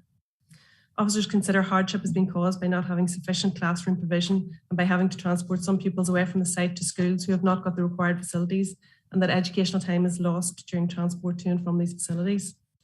On the basis of the information set out, officers are of the opinion that it has been clearly demonstrated that the proposed redevelopment will bring substantial community benefits that decisively outweigh the loss of open space, and therefore officers are of the opinion that on balance the proposed development complies with policy OS1 of PPS 8 and that the proposed development is acceptable in principle. The application involves the use of an existing vehicular and pedestrian access onto Liston Alley Lane. DFI Roads were consulted regarding the application and responded with no objections to the access arrangements. No parking provision is included as part of this application. However, a separate planning application has been submitted to provide the necessary car parking provision, and the application is also being presented tonight with a recommendation to approve. Subject to the inclusion of a condition requiring the provision of the car park, officers has raised no objection in relation to parking. DFI Rivers Reservoir inundation maps indicate that this site is in a potential area of inundation emanating from Larry's Lock, which is located approximately 5 kilometres from the site. The SPPS, together with FLD 5 of PPS 15, provide that new development will only be permitted within the potential flood inundation area of a controlled reservoir if the applicant can demonstrate that the condition management and maintenance regime of the reservoir is appropriate to provide sufficient assurance regarding reservoir safety. And the developer provides flood risk assessment, which includes, amongst other considerations, an assessment of the downstream flood risk. Members are advised that it has not been demonstrated to DFI Rivers that the condition management and maintenance regime of Larry's Lock is appropriate to provide sufficient assurance regarding reservoir safety. The overall hazard rating at this site is considered high by DFI Rivers, and there is considered to be an unacceptable combination of depth and velocity for this particular development proposal. Policy FLD 5 of PPS 15 states that there will be a presumption against any development located in an area where it is indicated that there is the potential for an unacceptable combination of depth and velocity. As such, the proposal is contrary to FLD 5 in this regard. However, officers are of the opinion that there are sound and justifiable reasons in this case for departing from policy and specifically FLD 5. Those reasons are set out in detail in the report, but in short, hardship has been caused by not having sufficient classroom provision and by having to transport some pupils away from the site to schools who have not got the required facilities. Educational professionals have identified the need for additional accommodation at Liston Alley Special School, and the development is required to facilitate projected enrolment numbers. Furthermore, the entire grounds of Liston Alley Special School is located within the area of inundation, and the lands on which the development is proposed to be situated is currently being used by pupils of the school for sport and recreation. A flood evacuation and management plan has been provided by the applicant. The plan identifies that a flood warden would be established who would be responsible for communication in the event of a flood event. Evacuation routes have been identified. The evacuation time is considered to be less than 7 minutes. The management plan identifies that if Larry's Lock was to fail, it would take 30 minutes for the first floodwaters to reach the site, and the duration from onset of the reservoir failure to flood peak would be in the region of hours. Notwithstanding the fact that the application is contrary to FLD 5 of PPS 15, officers consider that the material considerations as presented weigh considerably in favour of the proposal, and furthermore are considered to outweigh the fact that the proposal is contrary to policy. Officers attach considerable weight to these in the balancing exercise, such that the development of the site for modular education units is considered acceptable. As noted, the Deanery, which is a historic park garden or domain, lies to the east, and the site is located within the sphere of influence of an historic site. Following consultation with the Historic Environment Division, officers are satisfied the proposal meets the policy requirements of PPS 6, and on balance, officers consider the benefits that would arise outweigh the conflict with planning policy. And for this reason, and subject to the conditions, it is recommended that planning permission be granted. The second application at Lissanally Special School proposes the construction of a new car park with turning circle to serve the school, including the 2 new classrooms, which are the subject of the application which has just been presented. The proposed car park would provide 121 car parking spaces, of which 3 would be disabled spaces. A bus lay-by would also be created, and new footpaths linking the car park and bus lay-by to the existing school building. A one-way system would also be created around a new turning circle. The application site is also predominantly located on a Shield sports pitch located within the grounds of the school, and it's within the development limits of Armagh on an area of zoned open space.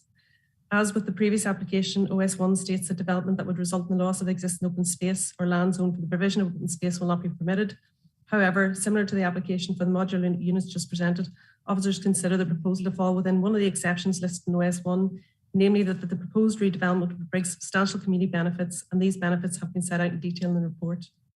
To clarify, the same reasons have been submitted by the applicant to justify the development being considered under this exception relating to the special education needs provision in the area. While the loss of open space to facilitate the development would be contrary to the area plan, officers considered the statement provided by the applicant and are of the opinion that it has been clearly demonstrated that the redevelopment will bring substantial community benefits that outweigh the loss of open space. Policy AMP 9 of PPS 3 states that there is an expectation for high standard of design, layout and landscaping to accompany all proposals for car parking, and planning permission will only be granted where a number of criteria are met. These are assessed in detail in the report, and officers are consent the car parking respects the character of the landscape and will not adversely impact visual amenity. New footpaths will enclose the car park to the east and west, and these will link the site to the main school building. DFI Roads was consulted regarding the planning application and responded with no objections to the access arrangements, and they have noted that the required visibility displays are in situ. The 121 spaces being proposed is to provide car parking provision for the school as a whole, including the new classroom units that are currently being considered by council. The existing school is currently served by an under provision of formal car parking, and for that reason, the school is currently having to use other areas within the school for temporary parking purposes. The proposal to provide the parking spaces under this application is considered to meet the relevant parking standards. A one-way system will operate the car park and the bus drop-off point. DFI Roads have asked that the proposed parking be provided before occupation of the modular units. However, officers are satisfied there is an existing arrangement in place by way of an overspill car park, which can continue to operate while the new car park is under construction. This will help to avoid overspill parking occurring outside the curtilage of the school. As with the linked application for the mobile classrooms, DFI Rivers reservoir inundation maps indicate the site is in a potential area of inundation emanating from Lowry's Loch. In this case, again, it has not been demonstrated that the condition management maintenance regime of the loch is appropriate to provide sufficient assurance regarding reservoir safety. The overall hazard rating is considered high and is considered to be an unacceptable combination of depth and velocity for this particular development proposal. However, as previously set out, officers are of the opinion that there are sound and justifiable reasons in this case for departing from policy and specifically FLD 5. These reasons are set out in detail in the report and relate to the previously discussed identified need for additional accommodation and the flood risk management plan that has been provided as part of the application. Notwithstanding the fact the application is contrary to FLD of 5 of PPS 15, officers consider that the material considerations as presented weigh considerably in favour of the proposal and are considered to outweigh the fact the proposal is contrary to policy. Following consultation with HED, who have raised no concerns over the impact of the proposal on built heritage interests, we're satisfied the policy requirements of PPS 6 have been met. The proposal is not considered to unduly affect the amenity of adjacent lands, and Environmental Health did note that a residential development at Lissanally Villas is located to the northwest of the site, and they seek the inclusion of an informative in relation to lighting in the car park. Officers considered that the material considerations as presented above are deserving of determining weight and that the benefits that would arise outweigh the conflict with planning policy. And for that reason, subject to the conditions attached, it is recommended that planning permission be granted. And I'll just take you through the slides.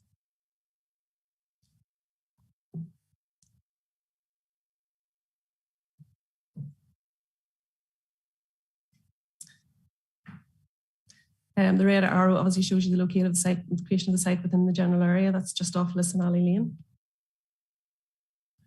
That's an aerial view of the site. As previously mentioned, there is now development on the site in that the modular units are in situ. So this is a view of the site pre-development.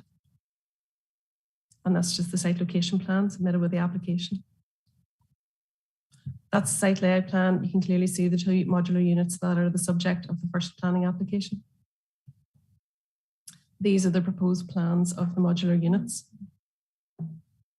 That's the photograph of the site just taken from the access to this, what is currently the shield pitch, looking across to the modular units that are in situ. And again, that's a photograph just taken further into the entrance of the site towards the new modular units.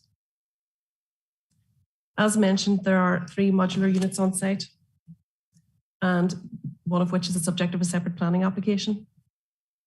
And this is a photo of the front elevation of the classroom unit, and a photograph of the side and rear elevation of the classroom unit, and a photograph of the rear elevation of the classroom units. And that's just looking at the playground area and the other school buildings. And this is the second application for the car park. And this just gives you an idea of where it is within the context of the first application. It's just on the adjacent land. And that's our site location plan that has been submitted with the application. And that's a layout plan of the proposed parking. And again, this is the shield pitch that currently is serving as an overflow car park, and this is where the location of the proposed parking will be. Again, a photograph of the shield pitch and the classroom units. And another photograph just of the pitch. And you can see the blue arrow shows the direction that these photographs are taken from. And that's a photograph of the western boundary of the site, which is not being touched. And again, looking across at that substantial western boundary, which is not being touched. And that's just looking back towards the existing access into the pitch. And that's just a photograph road access to the main school and looking into the pitch again. And a photograph of the main school where the turn area is to be proposed. And that concludes the presentation, members. Thank you. Thank you very much for that, members. Roisin. Members are also in Appendix 7, an addendum report had been circulated earlier. I'm now going to welcome Adam Larkin from Gravis Planning. He's going to make a representation in support of the application. So Adam, you're very welcome to our planning committee this evening. You'll have 3 minutes on the clock, you can see in front of you, and that'll start once you start speaking. And after your 3 minutes, you will be muted. So once you start speaking, the clock starts. Thank you, Chair and committee members, for the opportunity to speak in respect of these applications on behalf of the applicant, the Education Authority. As has been set out in the detailed assessment undertaken by your planning officials, there is an urgent, acute and site-specific need to provide additional special educational needs classroom accommodation and parking at the Lisanelli campus to serve the ABC Council area.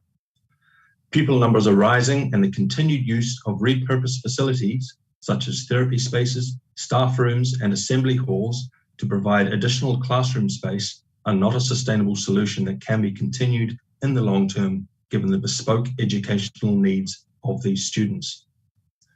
Off-site locations have also been used. However, in addition to the design of these facilities being inappropriate, teaching time has also been reduced as a result of transporting children to and from Lisanelli to the off-site classroom accommodation. In addition to the above, there is also a considerable shortfall of parking to serve the existing educational facilities at Lisanelli, which these applications will cater for. All 3 special educational needs schools in the council area are operating at or above capacity.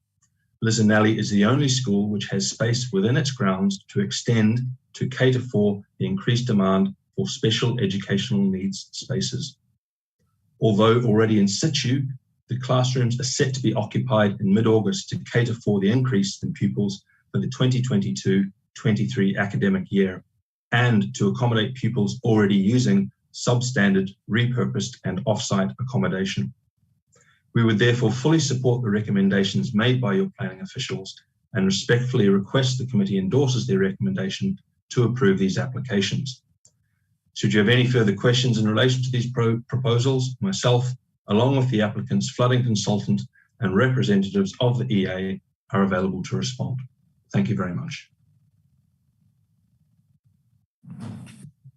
Thank you very much for that, Adam. And as Adam outlined there, we've got Kyle Somerville from McCloy Consulting, with Glenda Hall and Colin Bingham, both from the Education Authority. So I'm going to open it to members and I'm going to introduce Councillor Causeway.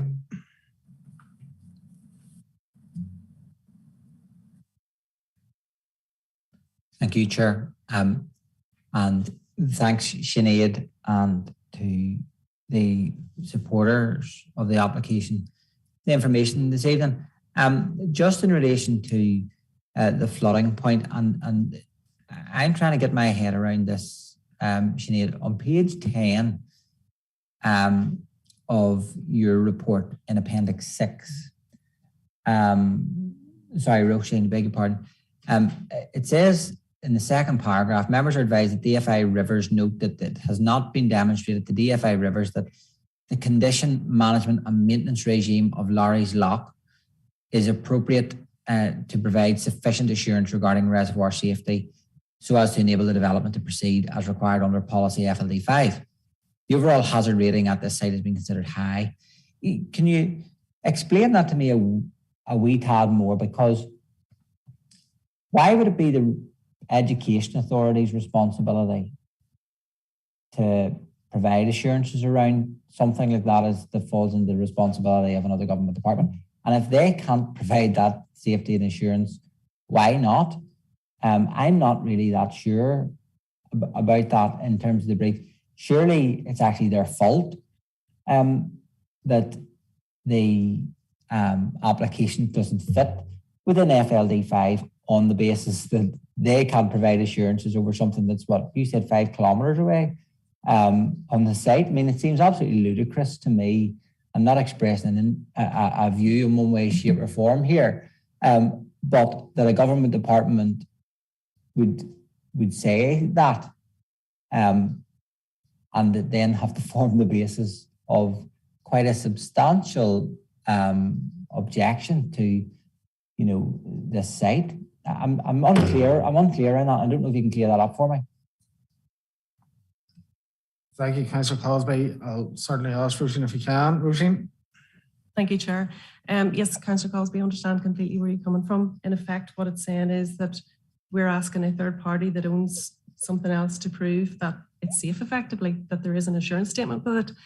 But that's what the planning policy says. That's what FLD 5 says, that there should be an assurance that the reservoir basically is been maintained. And that's something that will be taken forward at a later date through the Reservoirs Act, in that all reservoirs or all impounding structures over a certain size will be required to have this assurance statement, but at the moment they don't. So in this case, DFI Rivers were not able to get that assurance. So we obviously have to look at, right, okay, well then, what's the risk here? And they're saying, yes, the depth and velocity of water here is a concern, that it's effectively dangerous. So to counter that, the agent and the applicant have provided the employed consultant to do a flood evacuation management plan, and obviously I've gone through that with you. They've looked at how long it will take the first flood waters to reach this site, which is in the region of half an hour. They have looked at evacuation procedures. They're satisfied that they can have the students out of here. They've identified the evacuation routes. They can have them out of here within 7 minutes. It would be hours before the remainder of the flood water reaches the site. And in balancing that all up, that in conjunction with the fact that this site is being used by these children at the moment, this is ancillary development, but we obviously have to consider that as part of the policy. So in the balancing exercise, that's why we have come to the conclusion that while it is contrary to FLD 5, there are justifiable reasons for setting that policy aside.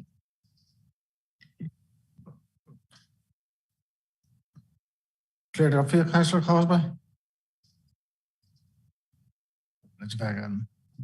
Thanks, Chair. No, I appreciate that, and I understand kind of what you're saying around that. I just find it, a bit strange that the government department that are supposed to be responsible for these things can't stand over the assurances on them, and then, but however, that's almost a admission that they don't have the appropriate assurances and those things should something happen in the event of something happen, and that just strikes me as being totally irresponsible on their part.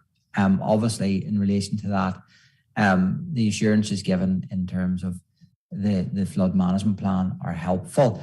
I suppose my question is in relation to the application. It's obviously coming in retrospect, And that's not something I personally like to see coming to committee. But at the same time, we'll deal with it as it is before us. But in relation to that, the other previous history on the site, you're saying sort of in use, one would assume that it was acceptable at one stage or the other to build the school there in some way, shape or form. And were the same arguments made at that stage by DFI Rivers and others? Or do we have the detail of the original applications on the site? Thank you, Councillor Cosby. Roisin? To be honest with you, I don't know when the school was originally approved. It's obviously been there a considerable number of years. Adam might be able to advise further on that. I'm not 100% sure, but we've had PPS 15 since 99, was it? No, sorry, it was revised in 2015. So FLD5 has been a policy since 2015, but certainly the school would have predated that. Thanks very much, Sinead. Could I just ask a quick question? I see Kyle here. I think Kyle is the flood consultant for the applicant.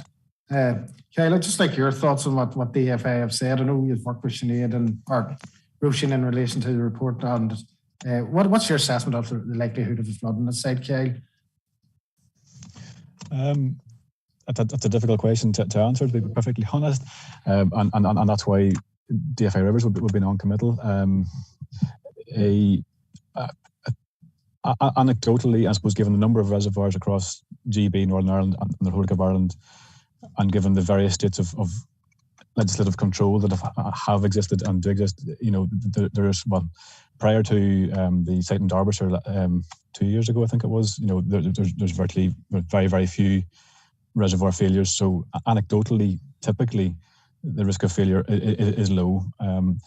In terms of the mapping developed by Rivers, which is only a few years old, really, that represents a catastrophic release of floodwater, basically a full loss of the impounding dam.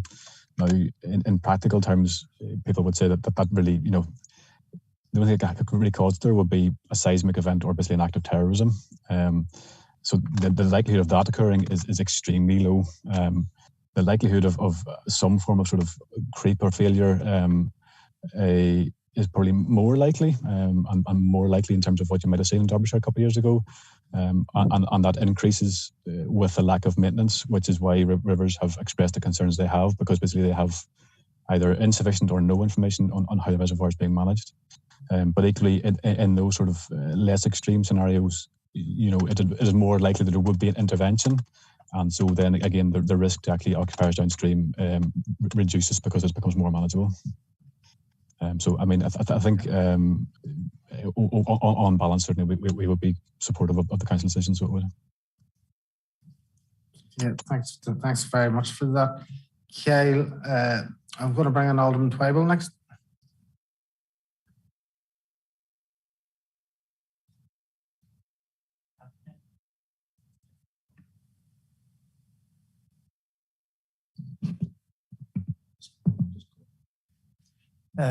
Well, I'll just go ahead.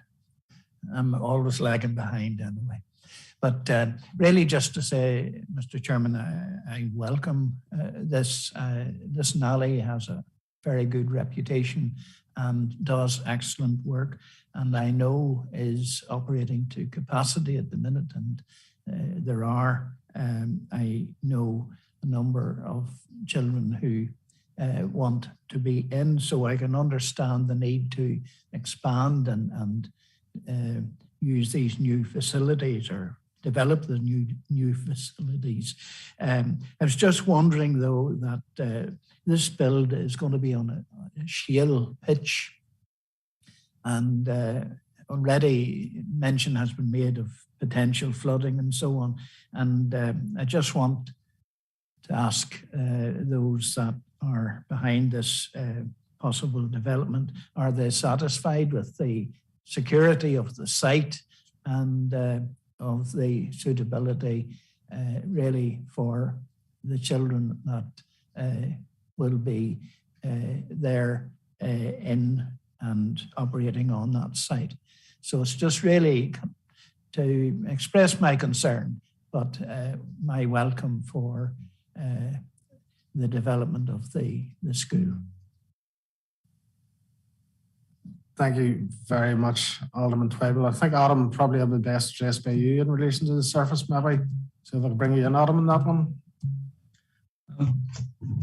Thank you, Chair. I mean, obviously, the requirements for the pupils is one side of it is obviously the classroom space, but they also need to be located in close proximity to the existing facilities within the existing school.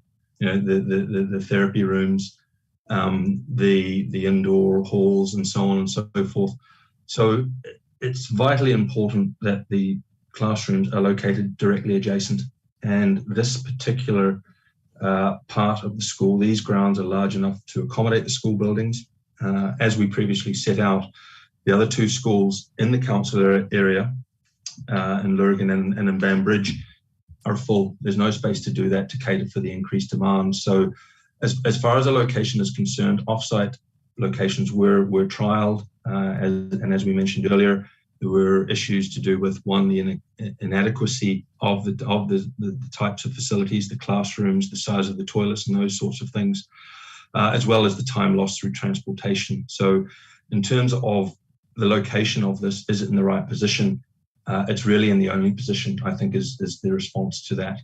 And I'll pass over to Colin Bingham of the EA if he would like to add to that, if I may. Okay. Thank you, Colin. I suppose I will ask you the same. Colin, would you like to comment on that? Yes, thanks, Chair, and all the members. I echo Adam's response there, but I will also answer the question regarding the security. We have fully looked at the security of the site and fully going to enhance the security by the perimeter fencing, mesh fencing right around the site. But as well as Adam has said, the school is safe and sound, and it's within walking distance to the main building. So there will not be an issue in terms around security and the health and safety and welfare of children. And that's all I have to say. Thanks very much for that. Colin, I'll bring in Councillor Duffy.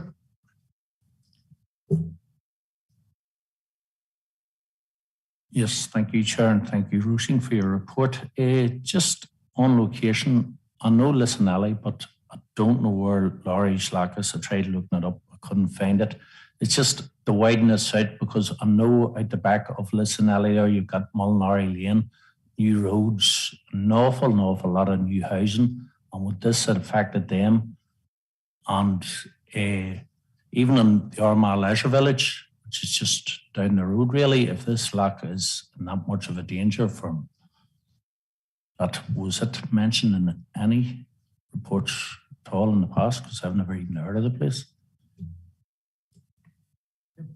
Thanks very much, Councillor Duffy. And probably it's a good idea to find out the exact location. Like somebody said, it was 5 kilometres away. Roisin, could you give us a geographical idea where it's located, please? It's 5.5 kilometres upstream the Ballinhole River, as far as I can tell you. So it's a good bit outside Armagh. It's a good bit outside, and it does raise questions, I suppose, if there's development around there and things like that. So maybe I can find out sometime where it is, just for our own information. Members, I'm not seeing any more questions. We had a few questions there, so we'll move into the debate stage. For myself, I think that the pertinent thing was that there's children already on the site. They're given an evacuation plan there, and there's unlikely to be any catastrophic event that would cause the whole school to flood in that time. And I don't think that the Education Authority and other consultants would have brought forward an application if they thought for a minute that was going to be true. So I think the report highlights all the concerns that we would have. And I think, it's a good report. We've got the questions asked and we've got the answers we required. So I'm more or less content with it. So we'll see what Councillor Lavery thinks of it. Thank you, Chair. I'd concur. Have talked in detail about the potential flooding issue, although I think, the plans in place and various conditions sort of alleviated that to a large extent. It sort of really underlines the need for, as Roisin said, that Reservoirs Act, so that these things are clarified once and for all, not just for wherever this lock is, but various other ones, because I remember there was an application out rural Armagh. This was kind of an issue as well, but that was also sorted out. just in terms of the application in general, Chair, as was noted, there's people within this council area indeed further field crying out for additional SEN classroom provision. There's mention made of Sierra and Lurgan, and I think it's Donard and Banbridge, who are both at full capacity and perhaps beyond it. So as is mentioned by the gentleman there, that this was maybe the only site that could accommodate it, given the certain requirements in terms of space to the existing provision, that I think we sort of have to provide a recommendation for this, and it is a good application. And again, Chair, I would think I would certainly very much agree with the recommendation to approve in this case. Thank you very much, Councillor Lavery. I'm going to bring in Councillor Toman. Thank you, Chair. Yeah, I would agree with the officer's recommendation as well. Like the similar application that came with us, it came forward to this evening. It complies with the local development plan, with the exception of the policy FLD 5 of the PPS 15. But officers are satisfied on the sound and justifiable grounds. So, you know, members, on those sound and justifiable grounds, members will have to base their decisions on that. And I'm certainly satisfied, that, the school is busting at the seams. And, with the 2 additional modular buildings, they will provide places for children with a statement of special education, where there is genuine hardship, where there's insufficient classroom provision. So on that basis of sound and justifiable grounds, I would be happy to accept the officer's recommendation. Thank you, Councillor Toman. I'll bring in Councillor Cosby. Thanks, Chair.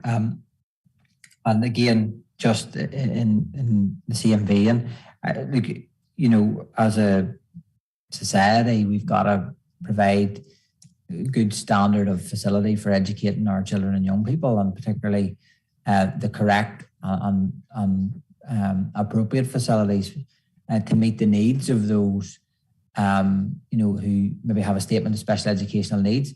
And the fact is that the objective of the application is before us, and what I would call extenuating circumstances that do, I guess, push me to put more weight on that, as opposed to and give less regard in some respects to FLD 5 to meet that test. But is the fact that this application puts right the accommodation for the education of some of our most vulnerable young people in the borough. And we have heard articulated in the report from the educationalists, from the planners, from others, that the site currently is not fit for purpose, and that it's busting at the seams. There are losses of teaching time due to transport issues and all manner of things. And having had the privilege of engagement with the school on numerous occasions during my time as Lord Mayor, in particular when some of the pupils come over to decorate the Christmas tree in the palace and in the parlour. I'm sure every Lord Mayor's done the same.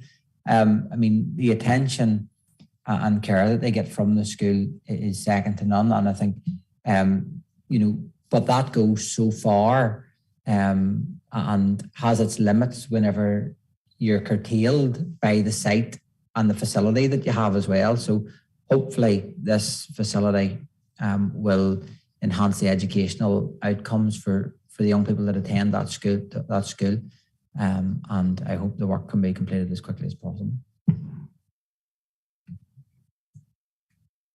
Thank you very much, Councillor Cosby. There's no other members wishing to speak, so I will seek a proposer and a seconder for this application. Councillor Lavery.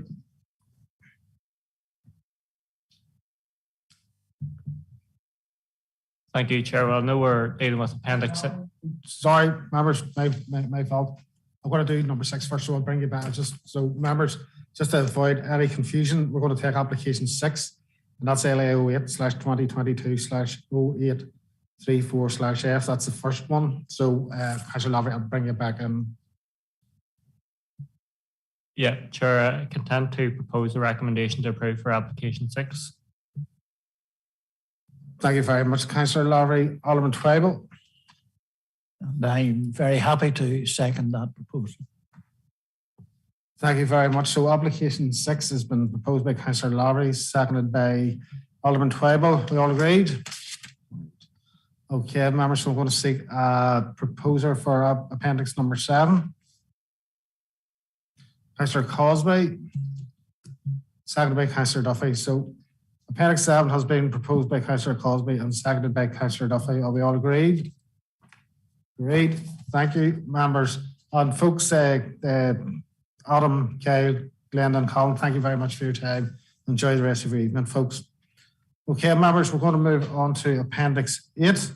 That's LA 08 2022 0465F. And Roisin, I think you're going to take us through this. Okay. Thank you, Chair.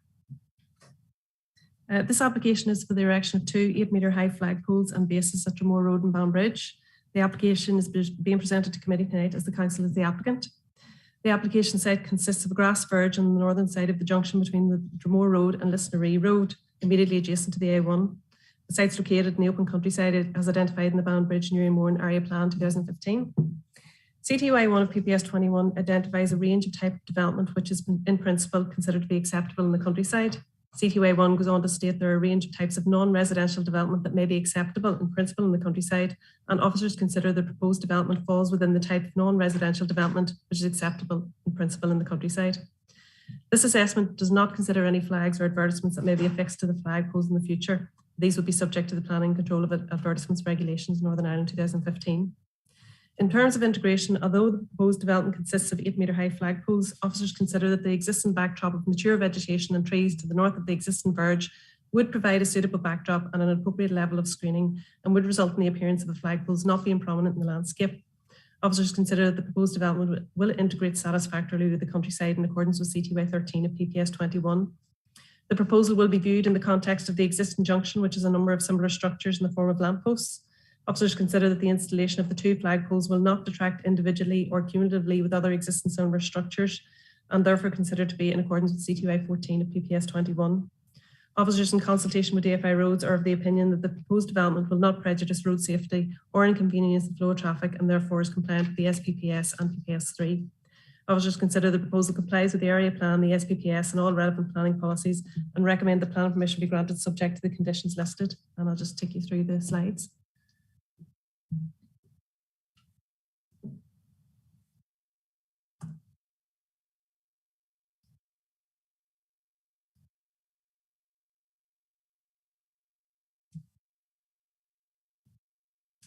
And as you can see that the red dot denotes the location of the site within the general area beside the A1. And that's an aerial view of the proposed site with the A1 line to the east. And this is just our layout plan showing the location of where the 2 flagpoles are proposed. And this is an elevation of the flagpole. You'll have seen these before with the other applications that have been presented over the last 2 months. And that's just the site of the area, and you can see there's obviously an existing street light there at the moment. And just another view of the site when entering as you head into Banbridge. And that ends the presentation. Thank you, Chair. Thank you very much, Roisin, for that. So, members, you've heard the report. Have you any questions for Roisin? I've had a few of these before in previous months. I'm not dragging out members, no questions. So, any debate? Can I have the proposer and seconder, please? Councillor Wilson. Thank you, Chairman. Propose accordingly. Recommendation. Thank you. Thank you very much, Councillor Wilson. I'll bring in Alderman Twybull. Well, again, just happy to second that proposal. Thank you very much. And that was Appendix 8, and that has been proposed by Councillor Wilson, seconded by Alderman Twybull. All agreed, members? Great, we'll move on to number 9. Number 9 is application number LA 08 2021/1597 LBC. And Roisin is going to take us through this one again. Roisin. Thank you, Chair. This application seeks retrospective listed building consent to retain fixings and wall-mounted anchor plates associated with lighting on 12 Bridge Street, Dromore, which is a listed building of special architectural or historic interest. The building is a 3-storey end terrace commercial premises incorporating the upper floors of the neighbouring building. It's a grade B2 listed building and it lies within the settlement limit of Dromore Town Centre and Dromore Conservation Area. In accordance with Section 91 of the Planning Act, officers in considering this application have given special regard to and considerable weight to the desirability of preserving the building, its setting and any features of special architectural or historic interest it possesses. Policy BH8 of PPS 6 states that consent will normally only be granted for an extension or alteration of a listed building where a number of criteria are met. Officers in consultation with HED are of the opinion that the works proposed will retain the essential character of the listed structure along with the features of special interest. The works will provide the provision of a fixing bracket to secure lighting approved under the Public Realm Improvement Scheme. The brackets are small in scale and finished in steel with zinc-plated bolts. The works to the fabric of the listed building is relatively minimal. HED have advised they have no objection subject to conditions, and officers are of the opinion that the provision of the bracket fixings will contribute to the ongoing preservation, conservation and enhancement of the historic asset. And on this basis, officers are satisfied the proposal meets the criteria set out in BH8 of PPS 6 and the SPPS and recommend that listed building consent is granted.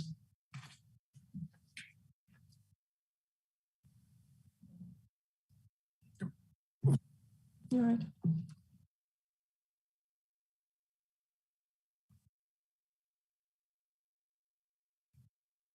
And the blue arrow will show you where the site is within the area in the centre of Dromore. And the site location plan, you can see just the area outlined in red. And again, that's just an arrow showing the relevant building. There's a number of anchor plates on Bridge Street, and this is to accommodate lighting that was strung across the street. And this just shows the location of the anchor plates. That is the plans and elevations of the anchor plates, which I've already said are very small scale. And that's an elevation of the building showing the 2 anchor plates, and you can just see the lighting attached to those anchor plates. And it's just a close-up of the anchor plate and the lighting attached. And that's just a view of the streetscape showing the lighting. And that ends the presentation. Thank you, Chair. Thank you very much for that, Roisin. Members, you've heard Roisin's report. Have any questions for? No questions for. Move into the debate stage. Members, these brackets are literally 6 by 6 inches, so I can't see as much of a problem there. So that's my thoughts on it. We'll move to decision stage. Is that all right? We have a proposer, Councillor Wilson. Thank you, Chair. I propose recommendations. Thank you. Thank you very much, Councillor Wilson. Councillor Lawry. Thank you, Chair. Yeah, I'd be happy to second that proposal to approve. I have visited that street on a number of occasions. No Bridge Bookstore and other shops are there. And certainly the illuminations are, I don't know if it's a technical language, but are quite lovely. And that they do really bring out that heritage aspect, particularly over the winter and those darker evenings. So again, content to second the proposal. Thank you. Indeed, they will look lovely in the winter nights, so they will, I've imagined. So that has been proposed by Councillor Wilson and seconded by Councillor Lowry. We're all agreed. Okay, members, we're on to our final application of the evening. Appendix 10, application LA 08 2022-0831, and it's a discharge of condition application. And Sinead, you're taking us through this one.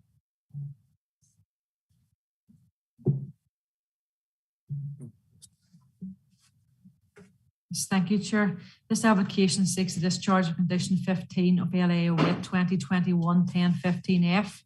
Condition 15 states as follows: no development shall take place on site until a construction method statement has been submitted to and agreed in writing by the council, and any mitigation measures contained therein shall be implemented prior to the occupation of any part of the development. And the reason is before the planning committee tonight is because it's related to a major application. Following consultation with DERA Water Management Unit, officers attached a condition for a construction method statement to ensure the effective avoidance and mitigation measures have been planned for the protection of the water environment prior to works beginning on site for LA 08 21-1015F. A construction method statement is a working document that defines how a site will mitigate its potential impacts during the construction works on site. Details of the construction method statement is set out in full within your report. And officers following consultation with the Water and Management Unit are content to discharge this condition.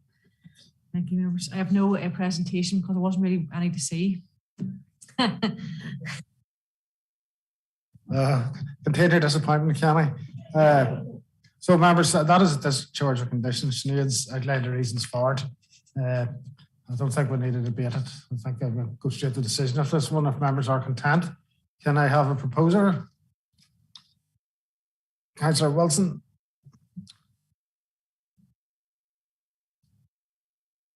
Yes, thank you, Mr. Chairman. I'll propose accordingly. Thank you. Thank you very much, Councillor Wilson. Can I have a seconder? I'll second it, folks. Okay, so that's proposed by Councillor Wilson, seconded by myself. Are we all agreed, members? Okay, members, it's been a long one this evening. Thanks very much for your time. We had a good debate, so enjoy what's left of your evening. And online viewers, good evening. So can we cut the live feed?